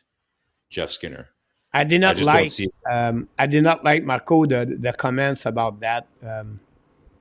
Yeah, I don't see that About at him, all. it was the You player mean was about him. I tried to get here right now, but you're talking about Iginla? Lindstrom? Iginla. Lindstrom or No, Iginla? Somebody compared Iginla to Jeff Skinner or to Skinner. To me, the best comparison I've seen is Brendan Hagel is kind of the comparable. yeah, I don't know why they don't give it to me right now on my stuff. Yeah, but Lindstrom is Kreider. Yeah, here's Tidge McGinley. maybe get out. What did you get from Gordon and Hughes press conference? By the way, the comparison they used, Coach, for Ginla is Paterka. Peterka. Yeah, Okay, Who not was bad. Skinner? interesting. Who was Skinner? I don't know. Conley, maybe Jeff Conley. Could be. You have to go, Marco, and after that, go higher. After Maybe. Let's see who they compared Iserman to here. Owen Tippett. Really? yeah, Tippett was him. Uh, and who's this? Alfie Andrew. Turcotte. Marchenko, Sinecki. I haven't Yeah. seen the list, guys. I didn't see that one. I didn't have time to see it today. Anyhow, it was shocking to see him 4 defensemen. Yaremchuk, he was on the top 5, and and then to put Lindstrom on lower. He put Trevor Connelly on the top 10. Yeah, I think, Coach, like what we Yeah. know about this year's draft is that so usually there's like, okay, so there's like the top tier, and then this year there's really just one player alone by himself in that top tier. Then usually you have a secondary tier, like last year's draft, you have maybe 3-4 players that are in that second tier, and you can debate them. And then there's like a third tier that usually say from like 5 to like 12. A lot of teams might have the same players, but honestly, I think after Demidov, you can go 3 to like 10, and all the teams are going to have different players slotted in different order. Maybe Yeah. even 4 to 15 could be The different. word is the word is it's a very average draft this year. Well, it depends, right? Like I think it's still pretty deep, right? Like a lot of people tend to kind of judge a draft class by the top, say, 5 players. But if you look Mm-hmm. at overall the quality of player that you'll still get at 20, it's still good, right? But again, like there's no Connor Bedard in this draft, right? Yeah. And maybe the top end of the draft is a little bit better last year than this year. But overall, some people are saying that the depth is good, but it's just, again, there's just not a huge gap between players ranked anywhere between, say, 3 to 15. It's just very interchangeable. Yeah. Gordon Hughes, you have True. anything you want to add? Yeah, go ahead first, Intertop. Yeah, I thought it was a very upbeat conference that they had. I thought that they were as transparent as they could be without tipping their hand. Um, as you said, Marco, they all things being equal, they will go with a forward. They addressed that whole issue. They addressed the issue of being a no brainer, getting Martin St. Louis coming back. They like where the team has come to right now at this stage in terms of the development. And I thought the biggest point that they made is, of course, if there's an opportunity somewhere, and they quoted trade or UFA or whatever the case might be, that can improve our team, it's something that we will definitely consider, but not at the risk of the plan that they have, and accomplishing what they was set out to accomplish from the beginning. So I like that they're sticking to their guns, but they're not going to be shy to pull the trigger if they have to at some point between now and the next 2 years. Yeah, like I don't think we learned too much new, Coach. Like it was entertaining to watch, and I think it confirmed most of the things that we've been reporting on here and talking about over the last several months, thinking kind of what their plan was going to be this summer. I don't think we learned too much new. A couple things that stood out, I guess, is Jeff Molson. I think in an interview that he gave, used a little bit more specific language, saying that he expects them to be in the mix for the playoffs. And I think Hughes kind of was not as strong in his language as maybe Jeff Molson was, saying that, he said, I would agree with that characterization. We need to be better, right? So he didn't go as far as Jeff Molson did in terms of saying that he expects Montreal to be in the mix next year. So I found that was interesting, a little bit of a deviation. And usually with these press conferences, like their marketing and communications people all give them that they're all working off the same script, right? Like it's pretty rare that, so sometimes it's just my nature. I look for gaps in the message of kind of what the different people were saying. So that was a little bit of a difference there. But overall, exactly what Enortap said. I think both Gordon and Hughes commented that they are looking to make the team better. They don't want to block, like somebody asked a good question, right? Like we always hear this from management teams, which is we're not going to do something that's going to go outside of our plan. And somebody asked that question, well, what Yeah. does that mean exactly? Like, what does that mean going outside of your plan? And he says, well, we don't want to, let's say, for example, we have the opportunity to sign a right-handed defenseman and we can get him, but we have to sign him for 4 years. Maybe if we do it for 1 year, then that works. But 4 years, then maybe that blocks somebody like Logan Mailloux or Reinbacher from making the team. So that's kind of going against your plan, right? Like you drafted and are developing this young prospect, and then all of a sudden you sign someone that's blocking him from playing.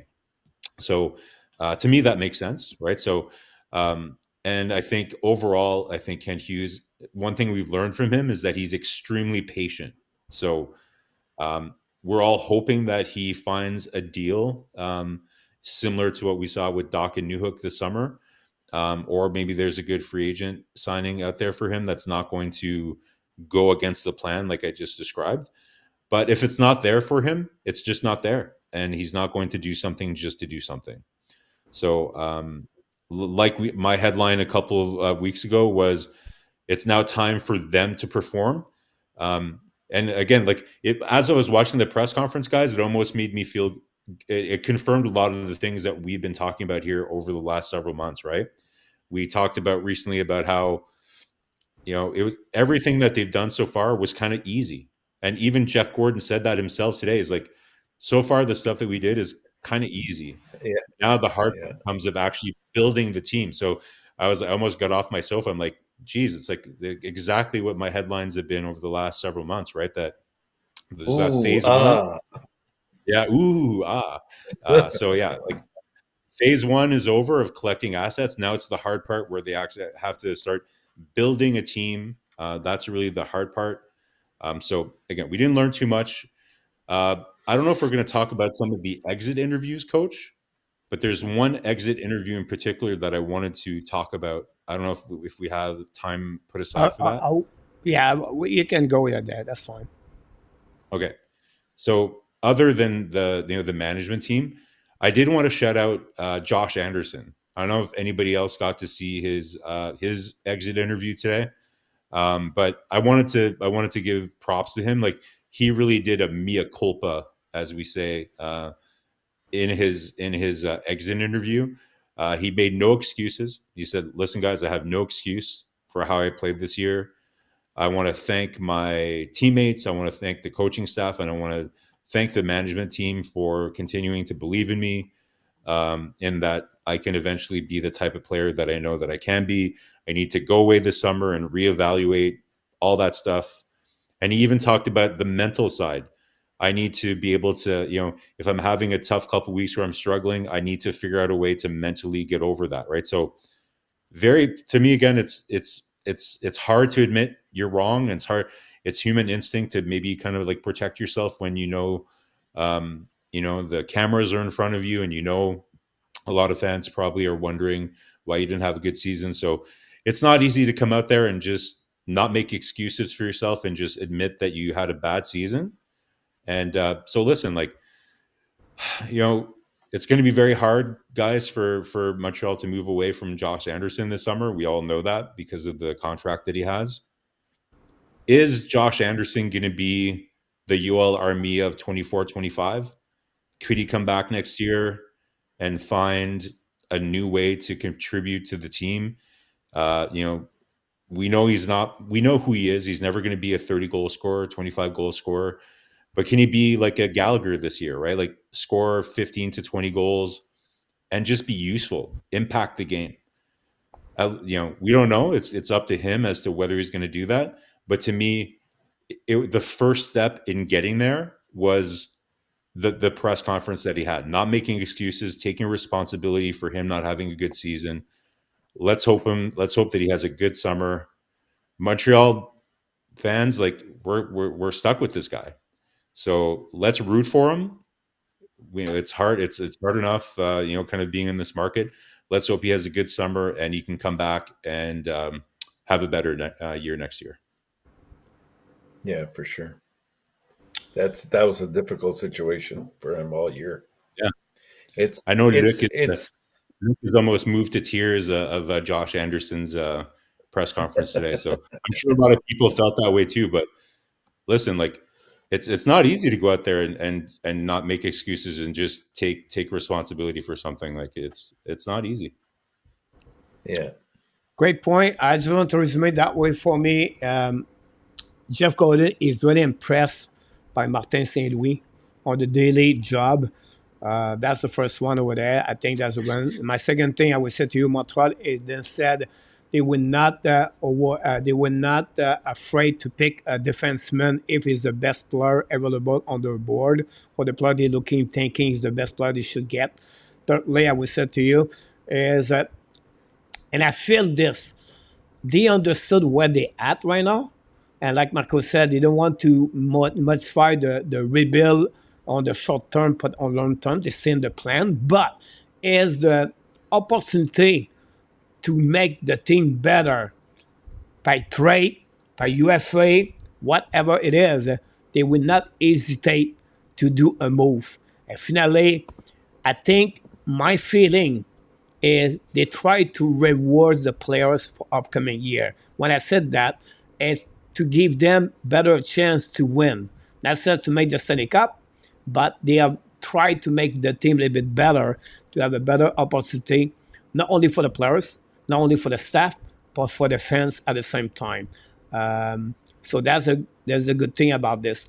Now I'm going to ask this question because I was in and out when I was watching this. I was like many things going on. But did he said about the fact like, do you think they will make some move where but first of all, they said they're not going to they're not going to buy out anyone, if I can recall it, right? Correct. Yeah. So Yeah. Exactly. yeah. But do you think they will make something where a big change or not? That's my question to you. Do you think like a bigger change for the upcoming year? If that opportunity arises, he seemed to allude to the fact that they would go that direction, and he talked specifically about how they acquired Doc. I mean that's a possibility. If there's a free agent that makes sense that improves the team, and not just for now but for the future, that's something else that he said that they wouldn't hesitate as long as it was within the confines of what their projection was and their plan for the long term. Yeah. Again, like I think that again, the thing that sticks out to me is they identified that they need to add more talent and they need to address they called it the physicality of their team. So to me that means the size of their team, right? So they didn't talk like nobody in the press really kind of brought up Anderson and Gallagher, directly to them, which would have been interesting to see kind of what their response is. Um, I think they did talk about again, like they have a lot of young defensemen, and they have assets. So to me, the thing that I read about it is that they have assets. They know they have assets. They're willing to use them, but they need the right partner to do that, right? I've talked a long time. Like to me, a great partner would be the Edmonton Oilers for a player like Hollowell, or like to me, same kind of age as the other guys. Really similar kind of profile that want to add. So, are there players like that somewhere in that age bracket that teams are going to be willing to kind of give up because they have a need of that Montreal can fill, or they don't have room to sign them, or whatever?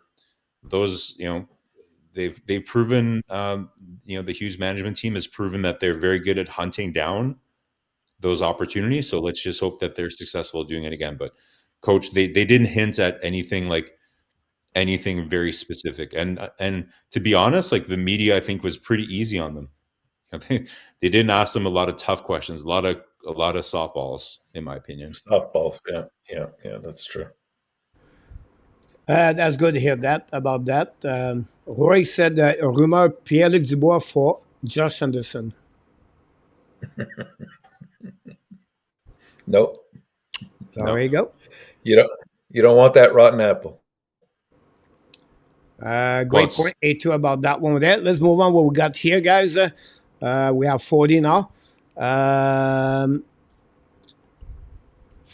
Locker Room Report, the standout performer and a surprise, and after that we're going to go disappointment. So we want to talk a little bit more the review of the season, and after that I'm going to go for the teams of the review of the team. So focus on the players overall.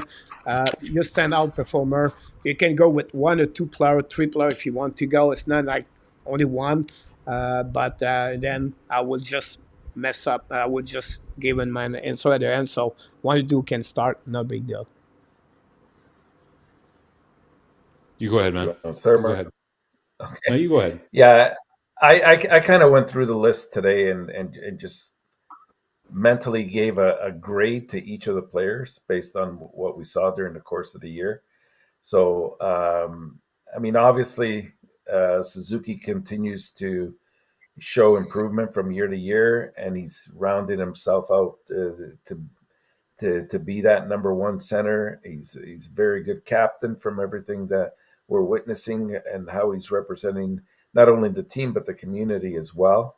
Of course, what can you say about Slafkovsky to hit that 2030 mark? I thought that was phenomenal, and he's shown that his ceiling is quite high, and he looks like somebody that's going to absorb more as time goes along. Matheson has had, I think, a fantastic year as well. There have been some gaps in his defensive play, but I mean, we're talking a guy that finished, I believe, eighth or ninth overall in defenseman scoring this year. Some teams are paying big money to get somebody like that. So I give him his credit because it wasn't easy to do. But I get the fact that he got a lot of time on the ice and different situations. So that was something to look at. And who else did I have in that category? I think, Caulfield was close to those as well. I thought that, again, not because of his point production necessarily, even though it was his best season, just because I saw him become a different kind of player, a more complete player, a more responsible player, a player that wasn't afraid to get into corners and dig out the puck and set up other players. So I like that first line that we have very much at this point. I think they came close to scoring 200 points this year collectively. So that addresses that issue. So just a point on the first line, Enortap, I think they showed something during the game yesterday that for over the whole season, so if you look at the whole season, the Suzuki, Caulfield, and Slafkovsky line was number 4 in the entire league on 5-5 scoring. The entire league, and they didn't even play together all year. Right. So that's right. Fourth over the whole year, not since the All-Star break, but the entire year. Like, remember a couple years ago, the Deno, Gallagher, and Tatar line were number 1 5-on-5. That's the first time Montreal has had like a line in the top 5 for 5-on-5 play in a long time, right? So very positive. Yeah, absolutely. I mean, where it was a bit discouraging was, and as we would anticipate, was lines 2, 3, and 4. They ranked in comparison to other lines in the league at that same level. They ranked anywhere in the bottom third in scoring there. So, and that's with a resurgence at the end from Armia and a little bit from Gallagher as well. Otherwise, it probably would have been a bit lower. But those are the ones I think really stood out to me most throughout the course of the year. I would actually add one more, and that would be Gooley, because I really I'm starting to see the emergence of him. I just think that there's aspects of his game that he needs to still improve upon, and it starts with more upper body strengthening because there's times that he doesn't know how to take a hit properly, and it's getting him into a lot of trouble. And concussions sometimes they might not be much, depending on how you get hit, but other times they could be lingering for many years. If you recall when Crosby, near the start of his career, was suffering from concussions, it kept him out a good portion of the season from year to year. So let's hope he can work on that aspect because his play on the ice has been fantastic. Yeah, so I don't think we're going to surprise anybody with these picks, guys. So very quickly, to me, the standouts. I think Matheson is right up there. Suzuki. To me, those are the kind of standouts, right? Then I would have a different category, which is kind of breakout players. So to me, Slavkovsky is a breakout player of the year, right? Like really emerging in the second half of the season, 50 points in his, as we all know, getting that 250 Gs in the last game of the year. So congrats to him.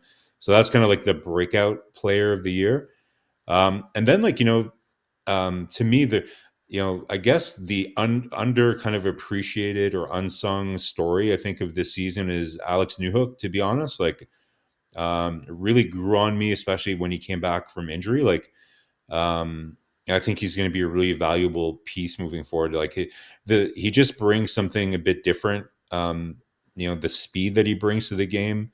Yeah, He is really able to find space in the offensive zone. Like that's one thing that I kind of underestimated about his game a little bit. Like I knew that he was a speedster, and I was wondering if he was a bit Anderson like that he was more of like a north south kind of player. But I think his vision and his ability to find space and create space for teammates and find lanes, really good. And then the versatility of him being able to play either wing or center. I think we all envision that he's going to probably more end up at wing, but it's just you can never have too many centers, right? So whether it's taking a face off when it's on the left side or having to fill in at center in the future, it's just a really good asset to have. So for me, a good surprise was Newhook. His first year, especially after coming back with injury, I think he really had a strong end to the season. I'd say Jake Evans again, like with an increased role because of Dvorak being out for so long, and with Doc being out since pretty much the whole season. To me, I know Coach in the past you mentioned that Evans, like there's a lot of different players like that in the NHL. I don't agree. Like I think a lot of teams would gladly take a Jake Evans as their fourth line center. I think he's an elite fourth line center in the NHL. Like again, leading the NHL in power play or power penalty kill minutes. Really penalty good on kill. face off, PK, and just overall his level of effort and ability to win puck battles. I think he has underestimated vision. Like he's never going to score a lot of goals, but he has pretty decent vision out there for creating some offensive plays here and there. So I really like Jake Evans' season.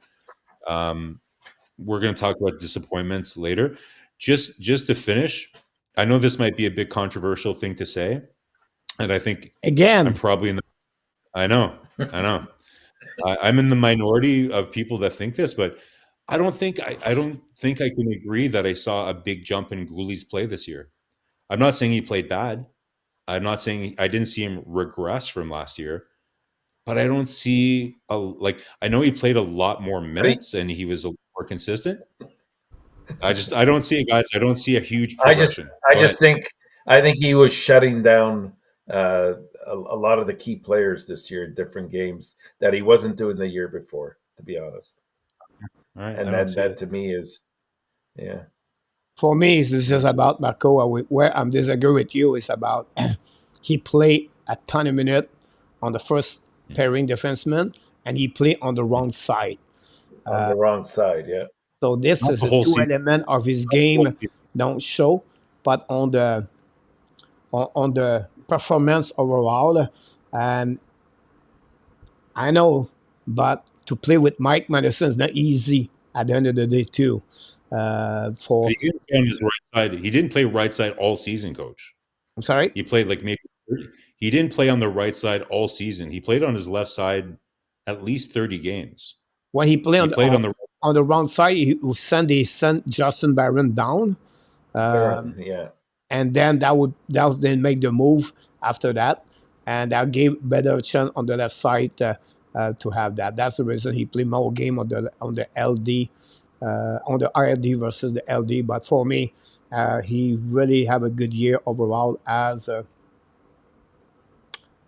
development for his progression. That's that's my the reason behind that. But I can yeah, understand and you.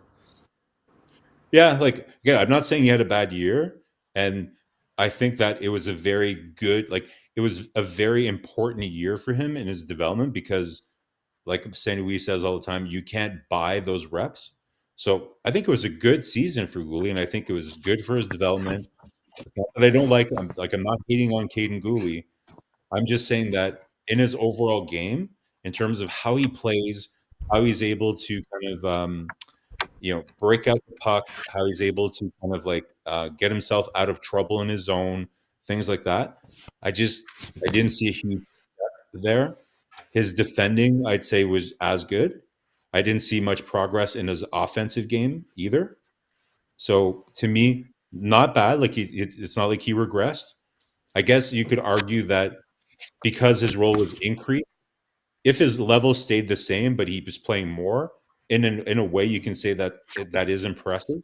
I don't know. There's something I just feel that there's more there, and I think At 22 years old, Marco play every night. Matthews, Ao, Barkov, McDavid, McKinnon, Yeah, and all the yeah, key players. consistently back-to-back game for this.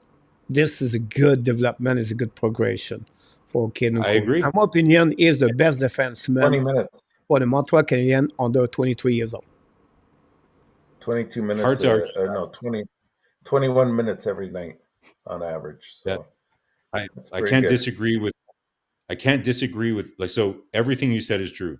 I still think he's the best defenseman under 22 that Montreal has. I still think that it was a good year for his progression. I just don't think that he progressed. That there's a distinction between the two. I think that it was a good experience for him, but I don't think his progression was as drastic as some people are characterizing.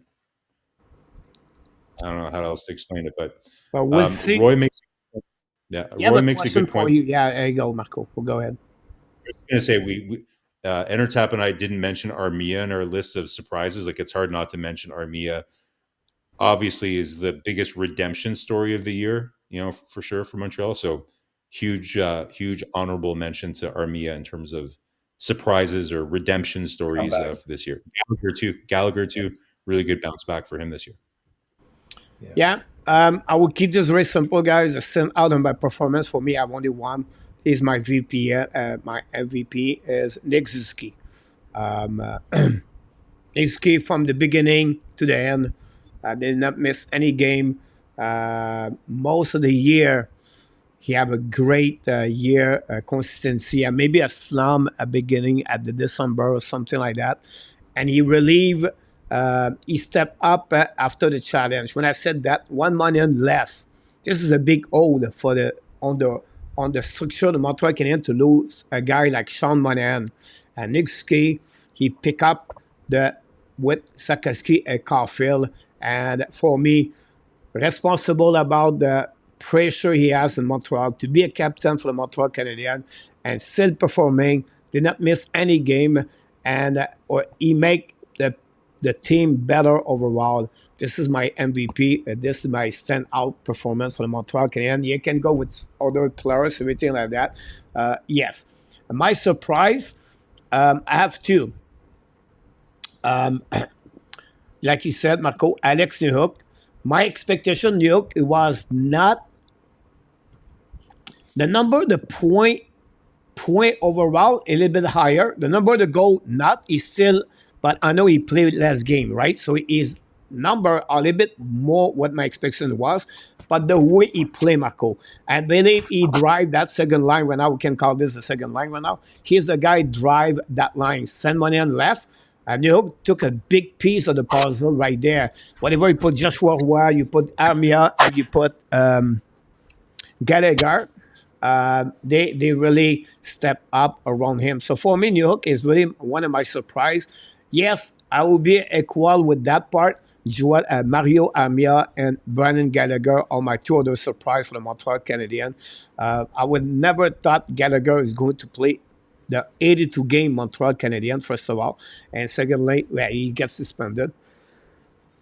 Excuse me about that. Then after that, Armia with 17 goals. This is about more what my expectation was. And finally, surprise, most of the player was worried about the stay healthy around the Montreal Canadiens.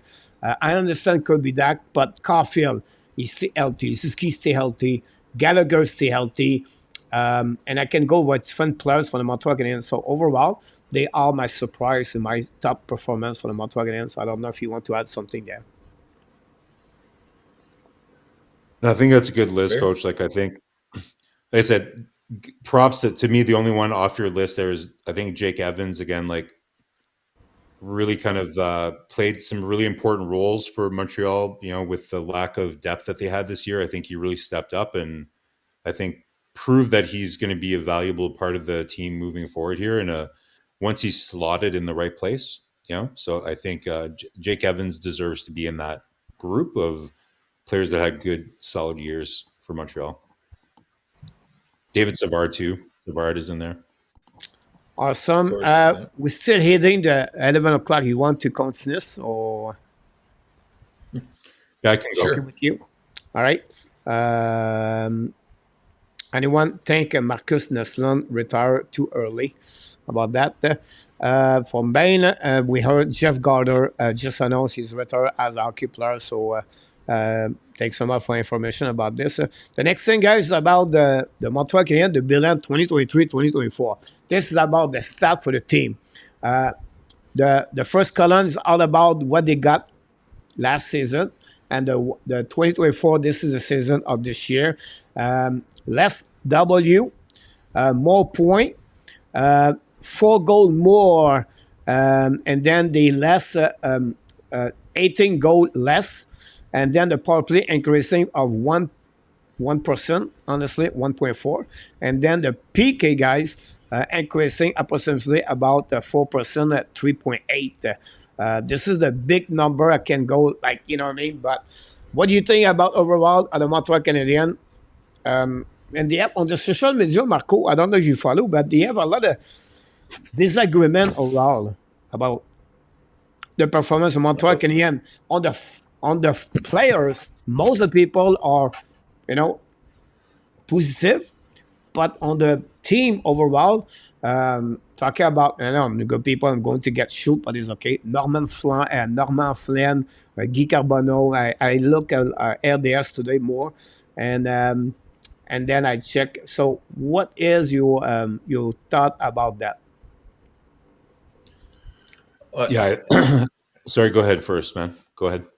Yeah, I was just going to say, I mean, you look at those categories and how can you not say that there's been improvement? I mean, again, going back just to the number of 1 goal games, there were 44 of them, right? Of which they won, I think, I think it was only 17 or 18 of those 44, if I'm not mistaken. So imagine if they could just turn that one stat around, right? And one might even say, how could the presence of Doc have affected uh, these these numbers here? It's hard, obviously, to speculate post fact, but um, it's you just see that improvement. It's not just the eye test; it's the stats that back it up. I don't see how anybody can really say they've taken a step backwards. Even when you look at them individually, and we just went over some of the players, there's been improvement there. Have There's maybe two or three that regressed a little bit. We haven't spoken about that yet, but that's to be expected on any team, not just here in Montreal. So I think that they've made some good strides. I think I had predicted they'd finish off the year in 70 with 78 points. So it was close. What was yours, Coach? Did you have 70 or 75? Me, I was 74. 74. Yeah, Yeah. we were close. I think Marko was around the same thing. Yeah. Yeah. I Yeah, just like guys, remember the these Jefferson 81. Yeah. yeah. I don't think these numbers tell the whole story, right? But again, is it progression? And, in pretty much every category here other than wins in regulation, especially, then there's progression technically, right? One thing that you have to mention is that, and we talked about this, throughout the season, guys, is it's in a way that there's a lot of unfortunate things about this season, right?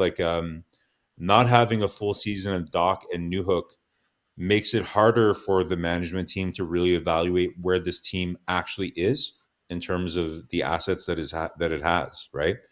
Now, again, no team is ever 100% healthy the whole season, but to lose your, Ken Hughes, his quote was, he was arguably our top player coming out of training camp, Kirby Doc, and then we lose him 4 periods into the season, right? So I don't think these numbers say everything. I think there are some hidden stories here, again, the 1 goal games and everything else I've mentioned. To me, the one thing that, and they talked about this today, is the specialty teams, right? They need to really, they need to improve specialty teams, guys. And we've been gushing about Martin Saint Louis all episode and all season, to be honest. But one of the things that you hear said pretty often is that the areas in the game that coaches can impact the most are specialty teams. 5-on-5 is very complicated to coach a team, and it takes a long time to get a team to learn to play a certain style of 5-on-5 and for them to get proficient at playing that style, right? But often, like when you see a coaching change, they can make tactical changes to either a power play or a penalty kill, and you can coaches can have a direct impact on special teams. So what I found very interesting today when Ken Hughes talked about specialty teams is that they're going to be evaluating very closely this summer. Is it just a personnel issue with the specialty teams that is causing them to not perform? Or is it something in the way that they're deploying the special teams that are causing them not to get the results that they want? To me, that's a very important evaluation to make, but it's very hard to do because, again, you didn't have all your players, for most of the season, right? But I think, to me, specialty teams, it's not something that we talk often enough in terms of how impactful that's going to be to make them have more wins, right? So this is really, really something that they need to look at in the offseason. So short answer, technically, yes, there is progression, but it's a lost opportunity this year because they lost Doc 4 periods into the season. What are you laughing about, Coach? What are you laughing about? Because Lick said five more win and overtime give us 10 points. I said no, it's 5 Oh, no points. kidding. Yeah. so, so that's what that's what I about that one. Anyhow, I think the word, I don't know, and Enortap said that, but I know Marko just said progression. But for me, it's about competitive. And I think for me, they was competitive this year. Most of the game, I can recall it like 2 years ago, guys. We got swarmed 7-1, 8-2, 9-3, many times, 10 goal against us. Last year, it's happened a couple of times. They was out of the game after one period. This year, guys, I think we have maybe 5 games. They was out maybe at the first period or the half of the game. They constantly been in the game. And then on the game you mentioned in our tap, I was looking about this. I think it's 14 more. They lose by 2 goals and with an empty net. With that Yeah, 40 that's a good point. 244 Yeah. point. So you talk about 66% of the game. Montreal has been in the game. And I think for me, this is what I'm really happy about the performance overall. Yes, the stat tell you less W on the regular time, 10 more points. This is a bit better what my expectation was. I wish the goal for would be higher. The drop goal again, I wish it'd be lower. But I like the fact that the PK and the PK will get better. But at the end of the day, the team did not do progress faster what my thought was. My expectation was as a like the system, everything like that. But the players individually are progressing on the different ways. Most of them, and this I have to give this credit on Martin Saint Louis and his staff for that because if you look about the Marko, you talk about Jake Evan earlier, Armia and Gallagher. There are not many cases. We did not talk about disappointment. I apologize, Marko, about this, but we don't have a lot of disappointment overall. I maybe came on one hand only for that. So for me, this is pretty good overall. Yes, hopefully next year we can be in the same position like the Detroit Marko and like Flowers at the end of the year, where the last 2-3 games are count to try to make a push on the playoff. My hope is this part for next year. Not so my expectation, but my hope to be a little bit more that direction for Montreal. And I think it will be a good big step forward, Marko in Enortap. So that's just my point about the Montreal Canadiens. Well, so Yeah, coach, sorry, go ahead. I was going to say in the past, like, when you were doing projections, you were saying like it's not realistic to see a team get more, say, than 10, 12 points increase in in a season, like year over year. And, if you look at it year over year, so they increase by 10 points. So if they increase by another 10, 12 points next year, then that gets them closer to that 90, you guys didn't agree with my 85 to 90 point range. I think our Enortap and I had agreed, right? 85 to 90 points next year. That's again, guys, before we don't know what the moves are they're going to make this summer, right? So we're going to do our projections once the roster is finalized next year and we know what happened. But that's a 10 point improvement overall, guys. And if what was the year before that? How many points did they have in 2022? And it was like in the 50s. It was worse. Yeah, probably. Yeah, it was like 50s, right? So year over year, like you continue to get 10 to 12 point increases every year. You're in good shape. Yeah, it's a realistic. It's a realistic goal, and let's look at the fact that if they get 86, that puts them right in that playoff race, right? I mean, you gotta also not forget about the fact that there's so much parity, especially in the East. There aren't too many bottom dwellers. Like I know eventually somebody has to finish at the bottom, and this year, thankfully, it was Columbus and not us. But nevertheless, these are all teams that were growing and had been developing further than what we were at up until this point. So, to me, it's a success story so far. I look about the scheduled playoff right now. I think it's only the Eastern because he have no games Sunday night. Saturday. I think it starts Saturday. Wow. I'm sorry? Saturday, right? Yeah, I think the playoffs start. 2 game. Toronto play at 8 o'clock, but Sunday's game at 12:30 at 3 o'clock. Maybe they wait for the Western Conference.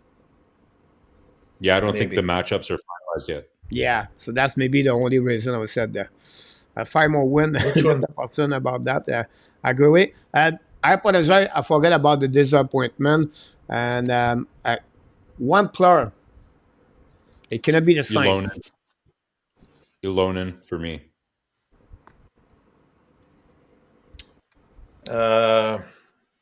I gotta say Anderson, right?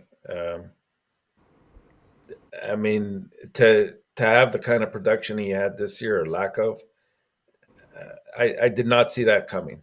Um, it sort of baffled me, and it looks like even his shooting, which at one point I thought was quite decent, is way off base. Like sometimes he gets points or shots right from the point, and he misses the net completely. I just don't get it. And he's not heading. He's not going to the net anymore. I don't know if it's partially because of that injury, high ankle injury last year, or whatever the case might be. But overall, that was the biggest disappointment. Anderson could learn from Slavkovsky, right? Like you don't need to crash the net. You don't need to kind of like do the move, that he did where like, he did that. He had that goal where he went around the defenseman and crashed the net. Just stand in front of the net and shit's going to bounce off you, man. Like Yeah, sometimes that's all you need, right? Like, yeah, like to me, the disappointment with Anderson is not necessarily the amount of goals and points.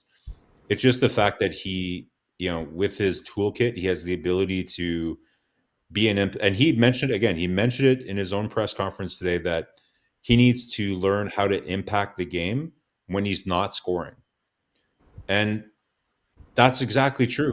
So it's not that he doesn't like he's saying the words so he intellectually he understands that, but I'm not sure in his mind yet that he understands that he can't play like Cole Caulfield and be successful.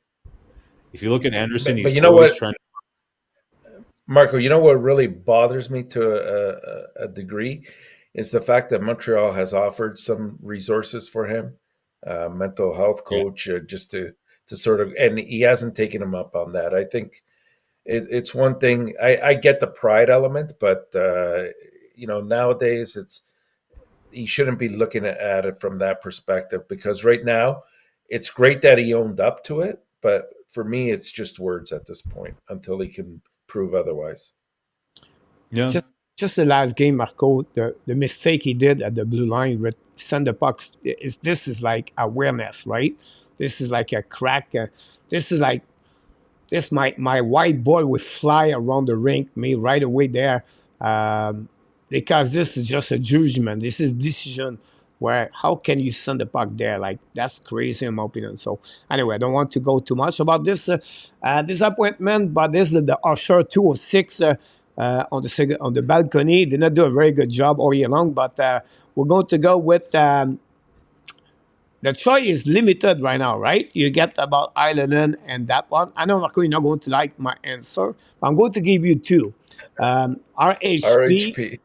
RHP, my point about him is because his productivity on the Montreal Canadiens and the fact he stay on the four line, I think I was expect more. That's my point behind that. I'm not saying he played because the choice, honestly, for me is Anderson, right? But I was in. And my second player, guys, I know it may be shocking, but I thought Justin Pierce. Barron is going to be a better, not a better player, a player we see all year long with the Montreal Canadiens and play better to on his progression overall for me. My expectation was a little bit more high on Justin Barron. That's maybe this my disappointment, Marko and Enortap, is about my expectation at the beginning of the year and what they reflect at the end of the year. Does it make sense?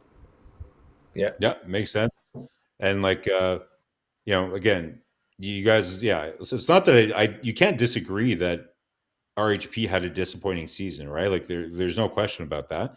However, again, like there's mitigating factors to that, right? Like so there's the injury, obviously, all those things, but then there's a period of time where they're playing him at center. Like he's put in a lot of awkward situations, and just never got his game going. So I agree. Lots. I still think that he contributes other things more. Like the difference between for me, anyways, between Anderson and RHP is that when he's not producing, he's doing other things. He's winning battles. He's doing all the little things well. He's not hurting you, right? Anderson is hurting you in the game. Oh, yeah.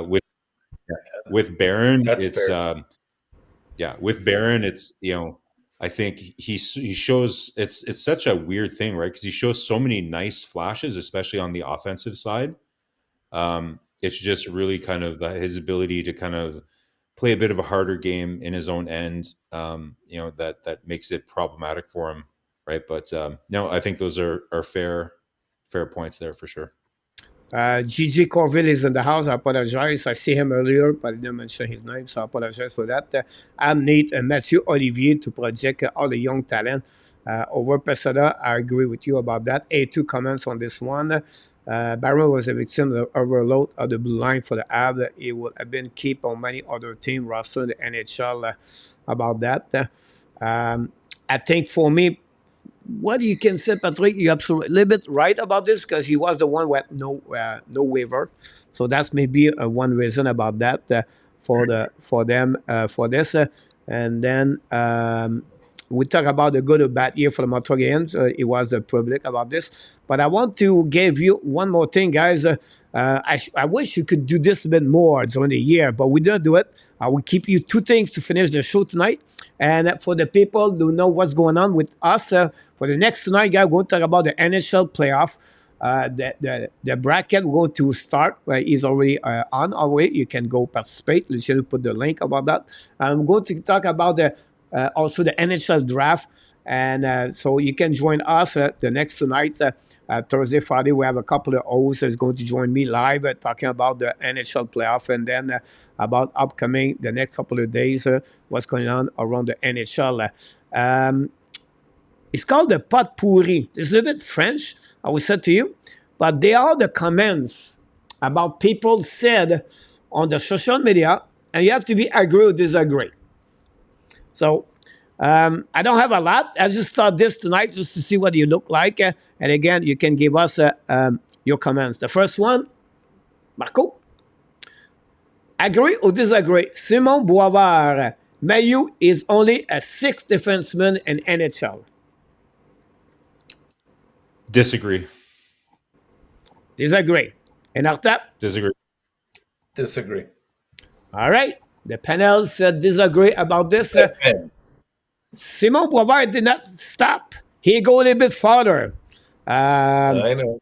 And the windshield of his car after the shoe was broken, for what we heard. But he announced Lane Hutson is only a power play defenseman in NHL. Disagree. Can you say unknown? I don't know yet. Like it's so early, right? But I guess I would say disagree. But again, we don't have enough data yet. I would say disagree also about him. Who is Simon Boisvert? I believe he was a scout in the past, right? Yes, he was. Right, and he part of the show of the other show with Tony. But he no longer is. Yeah. The next one, guys. Hold on. Coach Robillard said Kenan Cooley is the next general with the Montreal Canadiens. Agree. Yeah. I would agree. I agree. Both of you some very arrogant for A2 about this. The snake he called abomination. Georges Larac, trade Mike Mason. No. Disagree also for me about that. Let's move on. Agree, disagree. Corey Brotman of the Atlantic select Berkeley Catton, the best second forward in the NHL draft 2024 after Celebrini. That's it, number Disagree. 2 overall, right? It's the second forward. Yeah. Disagree. Yeah. Disagree about that. And finally, for the last one, this coming for Enortap. No, just kidding. Corey Proman, I wish Steve G and Willie Snow would be here, but Biom Obium is right now on his top 5 draft pick 2024. I think it's a bit high, so I'll disagree. It's not impossible, Coach. Like I said, anybody from 3 to 15. It really depends how the team. Like it wouldn't. He had a really strong tournament, obviously with Denver winning. So it's not impossible. It's not impossible. I don't know. It's hard to answer that one. I'll be the last one, so I think something we can do at some point. I think it's good to have something happening on the social media, everything like that. Marko sent me something very special about the Toronto Maple Leaf. I don't have with me right now, but if someone has to watch it, guys, very funny. It's very good one. Is on the Twitter, and maybe we can get the link a little bit later. But very funny about that. And we're going to finish with a quiz tonight, guys, to finish the season of the Habs Locker Room. 4 questions, not easy. I'm going to give you a bit more chance, guys, tonight. But it's going to happen in the next couple of days about this one. Let's start with this one. I'm going to start right there. You can check about this if you want to. And then you can give us a little bit information about that. Here we go. You ready? Let's do it. Yes, yeah. Hard. Moderate. Pittsburgh and Chris Kunitz. Chris Kunitz, get on the easy one about that congratulations. Let's move on. The next one. Football. Okay. Oh, football. Oh my gosh. Football. Moderate. McNair. Steve McNair. Here we go. You got it, my friend, Steve McNair. We'll go to now on the baseball. Frank Thomas. You got it, Enortap. And the last one, guys, if someone get it, I'll give you $1 million.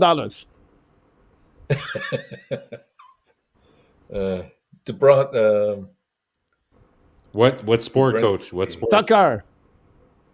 Soccer. Oh, German. No, it's not German. Patrick. Last chance. It wasn't easy, by the way. I did not know anyway. No, I took a guess about that one over there. It was too easy to say Messi, but I go with this one. Kevin De Bruyne is another on that one over there. I don't know if you're asking me what he did in the past. I have no clue. I've never heard that name in my life. How about that one? Neither have I. A bit what the kind of stuff we can create at some point. I think for hockey it would be good. I think it was a little bit what they request you guys to give me 1 letters at a time. You can see it was a bit more faster. But I stopped the video, so usually it's a boom, boom, boom, boom anyway.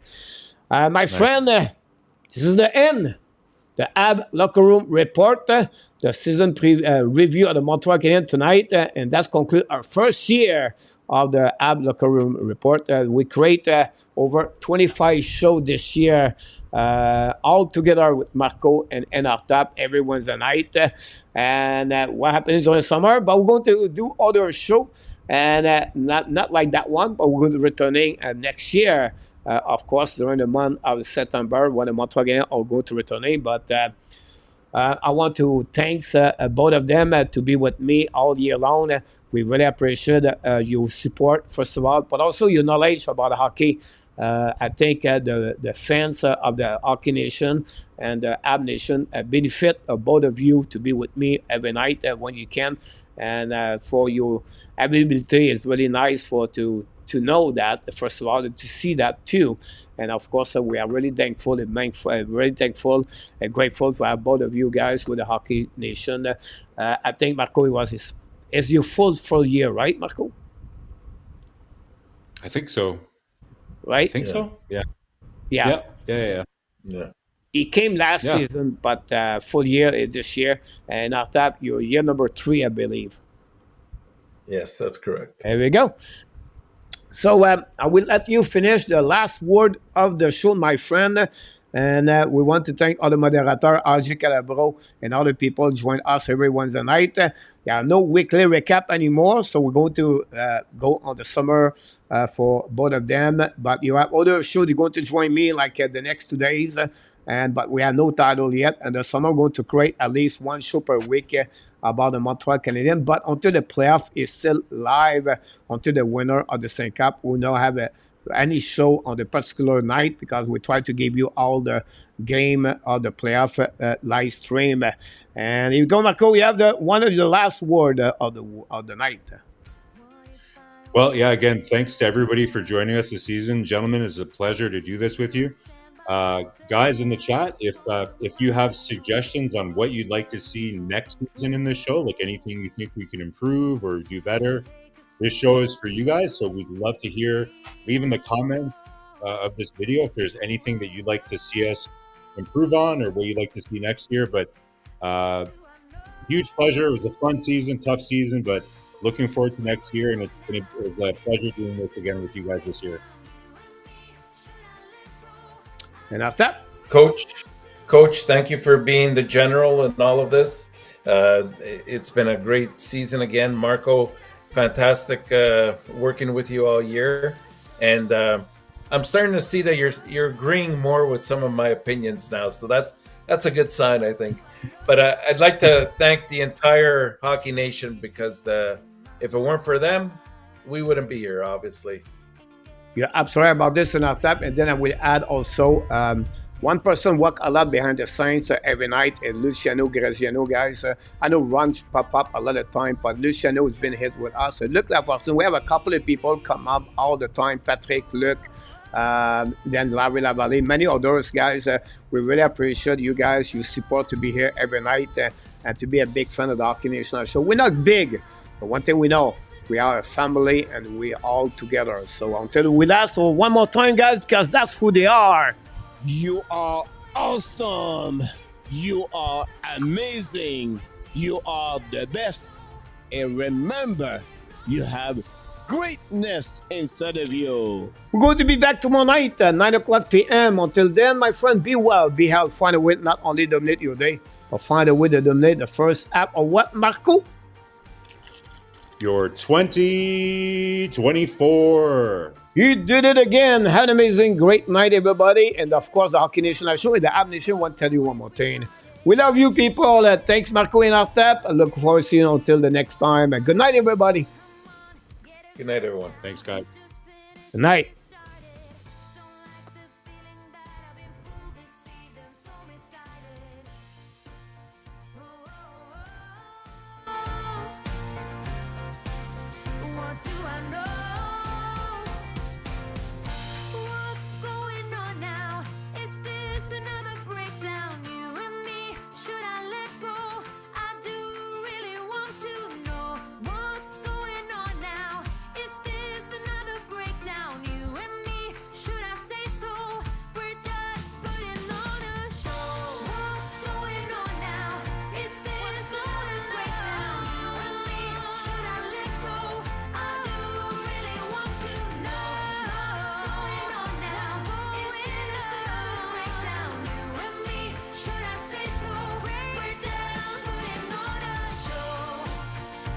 Oh. Booyah!